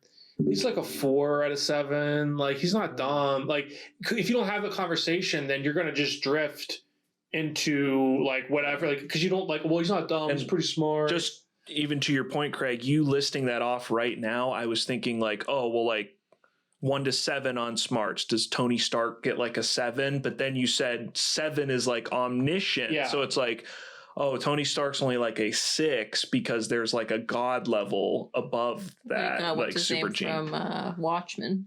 Yeah, like Dr. Manhattan. I know it's not Babu Frick. Sorry. It's not Marvel. No, but he would that's be a good point. That's though. the only one I could think of that would equate to like that's a truly a 100. Shout out to the Marvel Power Scale. That shit was cool. But you need to have that baseline. And how many warriors, like how many X Factors are below 50? I don't know if we'll have any. That's an interesting question. Because obviously we'll learn as we go through the season, but we were talking about last episode, Napoleon having his tactical or whatever was only like 88. And it's like, how does Napoleon not get like an A rating in this kind of stuff? Joan has a 58 on battlefield experience. And you're right, by the description, like, shouldn't Joan have like a 10? Yeah. You know, we're like a 5 to 10. What or would something. our battlefield? We're at least like a Right. 40. Yeah. Where would we be? Yeah. Yeah. You've watched UFC. I mean, I've seen war movies. I should be at least like 45. Right. Lucas has actually gone through some kind of military training. So yours, Do I You're like get- 70. yours would be a little higher. Would I be higher than Joan of Arc? I mean, you'd have an M16. Yeah, right. So your battlefield experience doesn't matter. yeah. He's Yeah. also only 17, so. Right. Anyways, next up, here comes the false memory we always had, where Yeah. we always thought it was women's intuition and like men's intuition. They but it's say just, that. I Yeah, mean, I don't think. Do they say like she has women's intuition at any point in the episode? I didn't Maybe hear it. one It's a Mandela time, but effect. yeah, it might have been a Mandela effect. But this category is just intuition itself. Joan gets an 84, and William gets an 80, and Jeff goes, Whoa. You serious? "Whoa, whoa. you serious?" He's pissed. One of my off. favorite lines of any episode from Jeff. Yeah. Says, "Whoa, He's serious?" outraged. He must not have been present for all of the Entire episode. all of the scenes where they constantly are saying audacity and intuition as the only 2 words to describe Joan, and then like no one else watching this is shocked that that's the X factor she gets is intuition, and she only gets it by like 4 points. Yeah. Whatever that's Whoa, worth. Right. you serious? Whatever that's worth. And Jeff must have not been around for any of that, because he is just like, he is on a totally different page where he's like, intuition, William the Conqueror's got this in the bag. And then it's like 84 to 80. Excuse me. It's like the only legitimate reaction in Yeah. the show ever. Yeah. Like, He broke If someone character. subscribes to our streams, it should go, "Whoa, you serious?"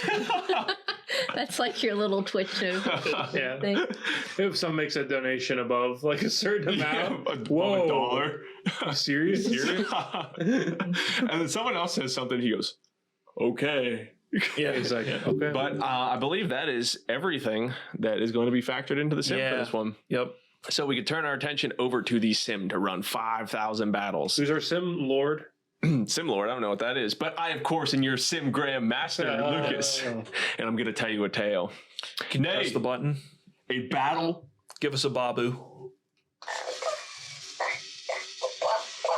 He's excited for the story. All right. Nay, a battle of the sexes, where Joan of Arc, the queen of intuition, takes on William the Conqueror, the bashing brute with a 78 in physicality for some reason.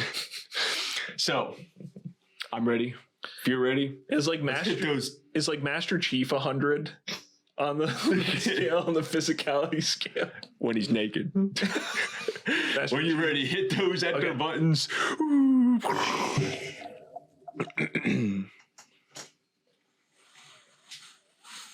We open up on Joan of Arc schizophrenically listening to the epileptic voices in her head as she prepares for battle. She stands up and gives a shout of what sounds like Arriba! Sorry, I'm going to be offensive on this one. Tequila. I think she literally says "on guard" at one point. This is like the most American French thing to say. She may as well have been like "sacre bleu." Baguette. My baguette. My baguette. We have joined Joan right in the middle of the siege of a castle, where in the distance William the Conqueror looks down from above. How did they decide who gets the castle in this one? William's men start firing their crossbows, and we get an outward look at the castle. It definitely isn't the set they used earlier for the test, and it absolutely is. There's so much unnecessary green screen in this sim. It was a lot, but Oh, it's bad. maybe. Joan gives the order, and they fire a cannonball right through the wall of the CGI'd-in castle and takes out one of William's 5 men. Joan takes a look through the hole as William tells his men to load the catapults. They hurl a rock over the wall, and they quick scope one of Joan's men in the back. 4v4. We get a second shot from the cannon through the right wall, or through the wall, right at the catapult guys. Goddamn, it busted that catapult in half. Good thing it could be repaired in the field, unlike the cannon. It's definitely not permanently broken in half. Back and forth crossbow fire, and one of William's men gets caught with a bolt and dies. One of William's men then charges through the new hole in the wall, takes a shot at Joan, but it does not pierce her armor. He does a rapid reload and fires a bolt right through one of her men, but Joan is now back up with vengeance and blasts a crossbow bolt through his neck. Meanwhile, William the Conqueror is still standing in the exact same spot he started and still just yelling attack over, not realizing he's down to just one guy at this point. Attack! I did comment on that while we were watching. I was like, he's yelling that with like one guy. He's like, he stands there for. So I was like, the is that one guy left him or is that one other guy? Matt's like, no, it's just him. Yeah. I'm trying, But this last guy is a straight baller. He goes down and slices one of Joan's guys. His only downfall was taking Joan's sword through his chest right after. Joan and her last man rush inside the castle and start ascending the stairs. I'm hoping by this point William realizes he has no guys left. He does and engages Joan. The last guy with a sword and shield. They gets pulled into a skerfuffle and William loses his shield, but Joan's last guy loses his life as he gets stabbed in the back and pushed off the wall. Now, Joan of Arc and William the Conqueror meet face to face, and I know what you're thinking right here. That physicality is going to come into play. William bashes on Joan, goes to overpower her, but he can't pierce through their superior armor. She backs away, and he goes for a big wind-up, and she stabs him through the stomach. Then, through the leg, as he goes for yet another big wind-up. She grabs his sword hand and thrusts her sword through his inferior chainmail and his heart. William the Conqueror falls off the wall and lands right next to the guy he killed. Winner, Joan of Arc. Not too many funny moments in that one. It was kind of a straightforward battle. I'm shocked they didn't have Joan do the thing that every female action movie does, where you guys know what I'm talking about, where she jumps on the guy and she puts their head between her thighs and then they do like that flippy twist thing and it throws the guy like across the room. Like, she jumps on it, she squeezes her thigh, his head explodes. Like the watermelon. I'm thinking like that move Black Widow always does, and every movie just took that for every girl from now on. It's like that's the girl power move. Throws him off the castle with it. So we get our results here. Joan of Arc won 2,587 battles with a 52%. William the Conqueror won 2,413 with 48%. Breakdowns of weapons. Here's my biggest grievance relievance of this episode. Siege Cannon got 51%. To the torch and catapult with 49%. My ass. Yeah. I misremembered. Like when I was watching it, I was like, I had watched this episode like a couple weeks ago or whatever. And when I was watching it the first time, I was like, well, that's going to be the big game changer. That should be like 75%. And when it got to the end, I was like, And the only way I can explain it is that they're trying to like reflect William's battlefield like tactics like his superior tactics, but I don't know, man. Tactics. You can only do so much with a shit weapon. Yeah, that's the thing is like a catapult for a 5v5 is kind of a little useless. Like it is, and I know it's supposed to be like a siege, but I don't know how you do a siege with 5-on-5, and they're doing a reverse siege also, where he's shooting out of the castle. Yeah, and the catapult's got its place. Okay, it's a dumpster. It's useful for what it's useful for. But in a 5v5, like you just, even if it's one shot, you just aim that cannon and just fire it. Like see if it hits somebody. I do like to think there was one of those 5,000 matches where that cannon just blew up and the entire team died. The rest of the breakdown, the steel crossbow with 55%, composite with 45%, the French arming sword with 49%, Norman broadsword with 51%, steel plate armor was 56% effective, chainmail was 44% effective. Jess then says the better man won, but I think he means the better woman won. Yeah. Hell yeah. So we can... no. Before we discuss what we think about these results, you guys can lay all this thick aftermath goodness on me here. Yeah, Craig. Right. Welcome to Craig's Aftermath Dungeon. I'm trying to brand my aftermath. Yeah. Okay, so the panel is also, I didn't write down all the questions, so if you guys think of something I didn't cover, just chime in, because I only write down stuff I think is kind of noteworthy. So the panel is Dorian, Claire, and Jason. And Jason's fit is crazy. He's got like a button down, open shirt, like super. He goes from like Targaryen to like 80s action. He does. I have to say, Jason won me over in the aftermath because he's got that beautiful hair. He looks cut as hell, and he knows it. I'm like, flaunt it, girl. Hell yeah. He's cool. Yeah. Kyrian announces that the NKSF versus Rangers will be a live aftermath, which is interesting. It might be why it's not on Amazon either. So you best believe that we're going to dig up the tweets if we can, because they were apparently live tweeting the aftermath during the episode, Yes. and I will try to find the aftermath myself, but maybe. And so kind of interesting change of pace for the aftermath for next week. Jason says that he was, quote, stunned by the result. And Kyrian mentions how technology might have helped give Joan the edge, and Jason just goes full misogynist. He says, Couldn't help but notice that every time Joan went out to use one of her pieces of equipment, there was 2 or 3 men helping her, 2 or 3 folks toting her stuff around, helping her with her weapons, sword accepted. It was a very nice sword. But that's actually apropos, because as I recall from history, Joan was always surrounded by a big bastion of scary French knights protecting her and keeping her delicate skin out of battle.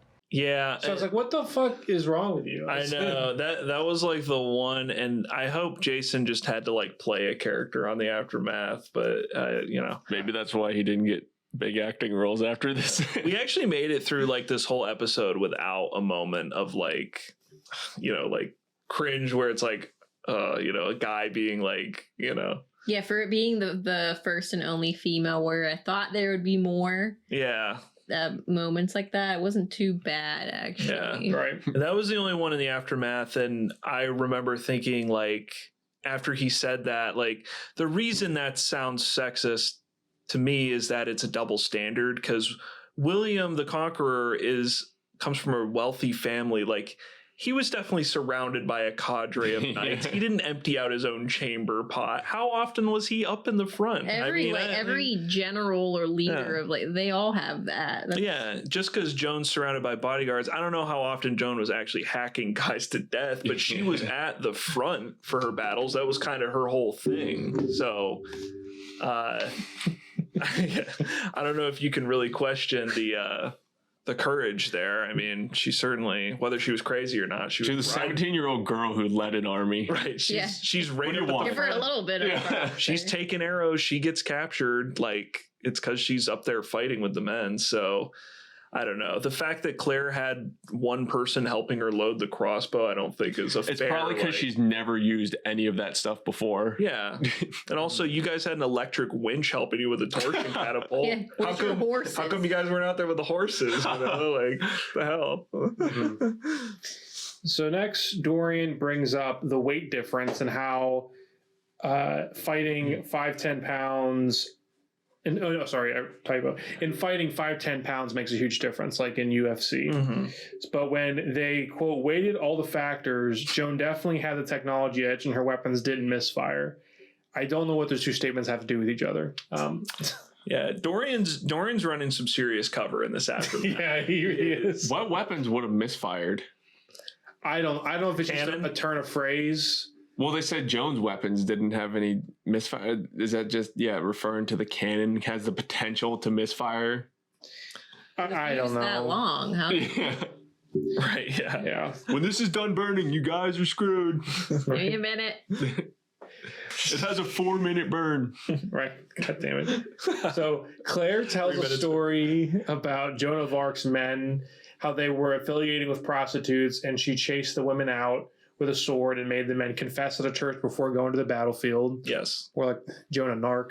Yeah. You were asked if the battle scenario was changed throughout the sim or if Joan was just sieging William's castle 2,500 times. And this is interesting. So the sim grows more advanced every day.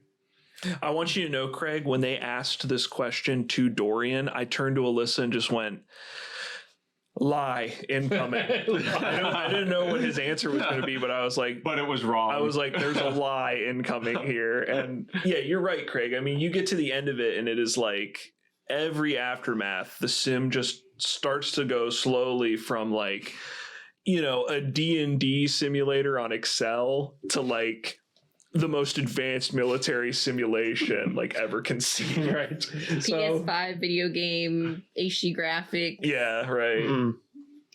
Dorian says that the sim is set up for, quote, multiple different situations and scenarios on top of multiple terrains. And Dorian adds, quote, this is from a medical doctor. I can 100% tell you for a fact that the sim did account for both of these warriors attacking each other in different circumstances. It doesn't get much more clear than that. Yeah, and which sounds suspiciously like he's lying. Yeah, and or he's never seen the sim. Right. Yeah, it made me laugh out loud. And it's okay to say the sim can't do that. Max said that. There was one question Max got in the aftermath that he was straight up like, you know, we don't factor that in. But this is just is insane. Yeah, what does Dorian have to do with the sim where he's like explaining how it works to an extent? He doesn't fucking touch the sim. No, he's just improvising on the spot and being like, so 100% for a fact. Yep. A simp asks, quote, how awesome was it to work with the actress / sword expert Clara Doden? That was Lucas. Yeah. Jason says that his Facebook page blew up with people wanting to be introduced to her. Dorian says she knows. Okay, so he says she knows herself, but acknowledges. Oh, sorry, her stuff. She knows her stuff, but acknowledges. Of course, she's beautiful, and all of those things help out. Of course. Yeah, right. You threw that in at the end. Yeah, like, well, she's beautiful, and that doesn't hurt. Dorian, he's She's the only woman we've ever had on the show. Just try to be fucking normal. Like, he's gotta. Well, you know, he's got to throw a feeler out there in case Claire's interested. He's like, yeah, she did a really great job. I mean, she's a great friend. She's also hot. Or you know, yeah, but you know, but anyways, yeah. If she was interested, I make quite a bit of money. I'm an ER surgeon. Yeah. It didn't really seem like a cast. If she had any audacity whatsoever. Right, she had no audacity. If she had any, ka-chow. Claire adds that wearing the armor made her, quote, feel invincible, made her want to kill, and was one of the best memories of her life. That's awesome. It is cool because I think they're like, what's it feel like being the first woman on this show? And she's basically, I feel like that weird. That answer is her encapsulating like, I just got to hang out and have fun with the boys. Yeah, you know, she's the first woman on a predominantly male watched show on a predominantly male watched TV network of Spike TV. Let's be honest, fellas. Putting steel plate on and taking a sword and hacking at a dead pig is a very man thing. It's a very guy thing to do. Like a group of guys would get together and be like, take that stick and like hit that dead pig. Like, you know. You remember the Tarzan rope in my parents' backyard when I was a kid? I bought a sword from Gettysburg, like a Union Army sword, and I used to hang Kolishmard. Yes. Yeah, obviously. And I used to hang boxes for that rope. And, you know, after I'd watch Deadliest Warrior, I'd go out there like, yeah. Yeah. All right. So I imagine it was a ton of fun to do. And I'm kind of jealous. I want to like hack it. Meet Claire? Well, I want to hack at dead pigs on the on Deadliest Warrior. Oh, so. yeah. And I also want to reiterate with, okay, being nice to women you don't know on the internet does not make you a simp.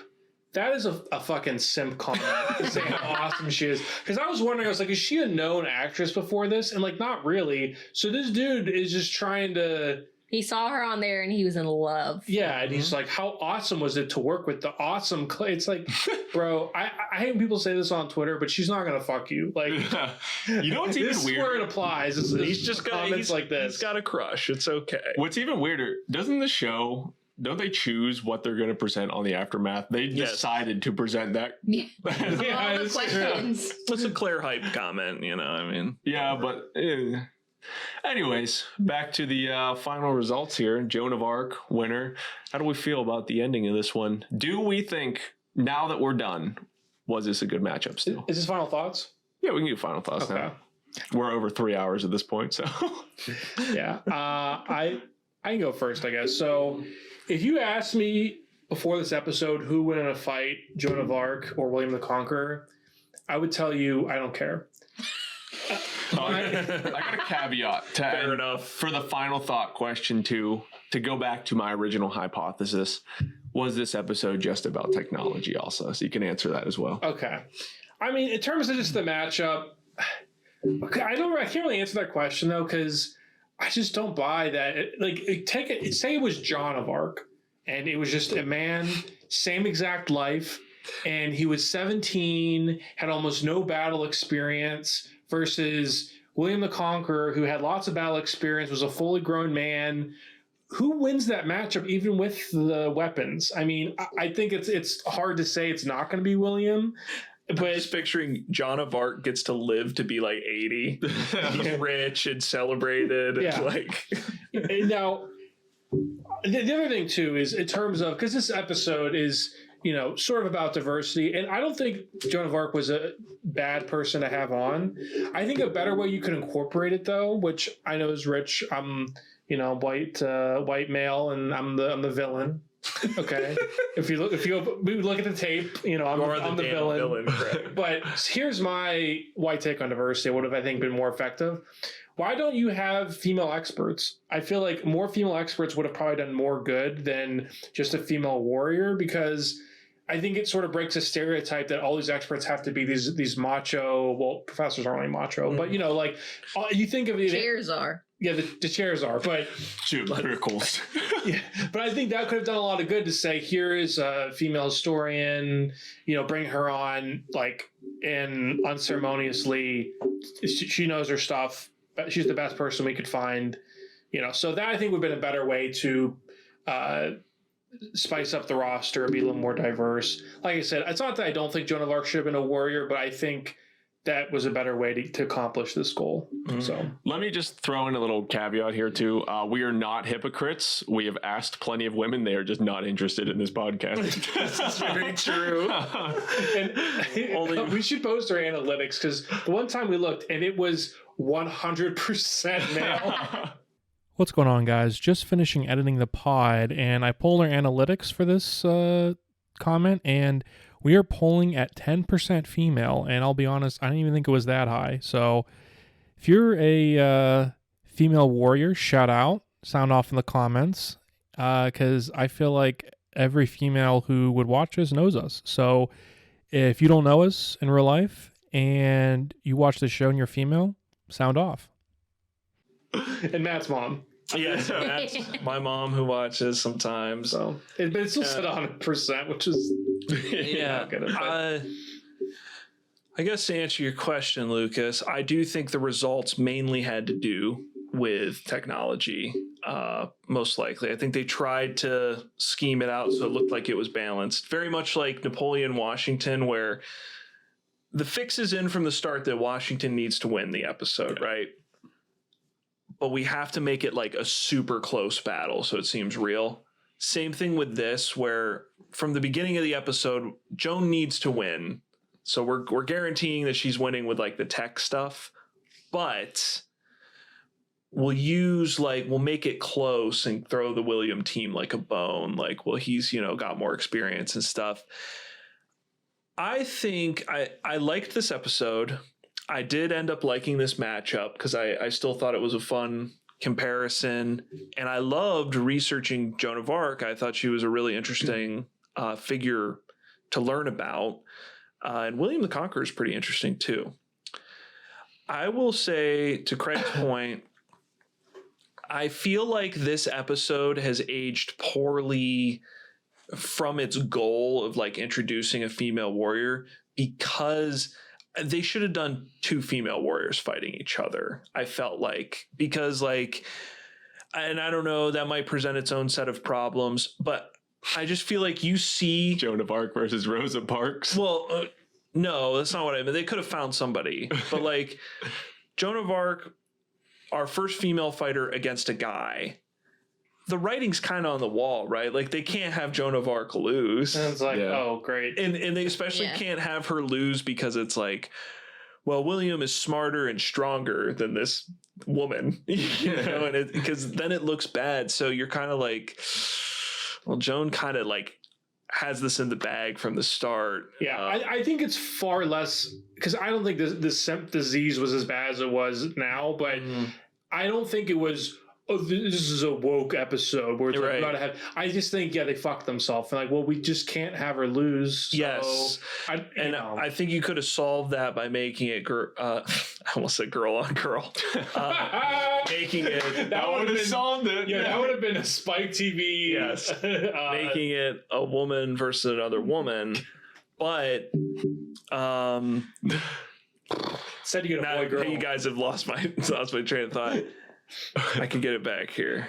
It could have been solved by that. It's a testament to this episode, I think, that you go into it sort of rolling your eyes and being like, okay, this is like pandering a little bit. And I still ended up enjoying it. I ended up enjoying the weapons, even the catapult. It was a good episode, period. I thought the crossbows were fun. I thought the experts were a lot of fun, especially Mr. Tim Pickles. I love that guy. Love his name. Rest in peace. Yeah, rest in peace, Tim Pickles. And even the swords and the armor, the way those are tested, I was like, this is just a fun episode to watch. And the outcome doesn't really matter because you kind of know what's going to happen since the beginning. Yeah. At least Joan of Arc's cool though. That's usually like someone you like touch on briefly in most school systems. So at least people like are genuinely aware who she does have a really cool story. Yeah. Great character in the game. Top tier. Yeah. I didn't get the DLC pack yet. Do you have any final thoughts, Alyssa? Not mine. I mean, I agree with what both you guys said. I should not female, but okay. I'm gonna have the final. Okay. As do you want to close this out? Do you want the final thought as the woman? Oh yeah. Just to make up for all the all the stuff in the past 2023 years. The witch trials. All right, Lucas. Chair. Okay. And this is the podcast when Alyssa gives her final thoughts. We're done. Hands are clean. White men are no longer the bad guy. It was a good episode. That's my final word. That's it, fellas. All right. Okay. Well, let's cleanse this ugly. Can we get a Babu right before you do though? I can do that. Can I have your permission to say one offensive thing before you wrap it up? We'll see what Babu says. That sounds like a yes. Joan's a great warrior, except for 1 week out of the month. God damn. Okay. Oh, all right. And Lucas has taken us back. Now he set us back. Clean it up. Okay. After that, Alyssa, what can you say? It was a good episode. I enjoyed it. I had fun. I kind of agree with what they said. Like I said, I went in thinking it was going to be kind of pandering as well, but it was fun. It didn't feel as forced as it could have. And Division 3 chair. Yeah, nice. Swag. Riz. Thanks for joining us, ladies and gentlemen, on this wonderful journey. We've went over 3 hours again. Incredibly chaotic episode. I told some people in the comments next episode was not going to be this long. That was a lie. He lied. To quote Liver King. Yeah. That was a lie. Just stop lying. Yeah, I'm sorry. This season 3, folks, we only got like a handful of these left. So. We didn't even try to go over this long. No, we didn't. I did not think I thought it was going to be under 2 hours. I was the one who said I think it's going to go long. But you know, we always say, don't get eliminated. MXC. Yeah. Now, luckily, though, next week, Rangers versus North Koreans shouldn't be that long because we don't have a track record in going over on those episodes. That's going to be 4 fucking hours. You know, I won't be here. This is the final season. This is the last chance we get. The last dance. Yeah. But anyways, folks, we will see you on the next one. And stay deadly. Stay deadly. Stay deadly. Stay deadly.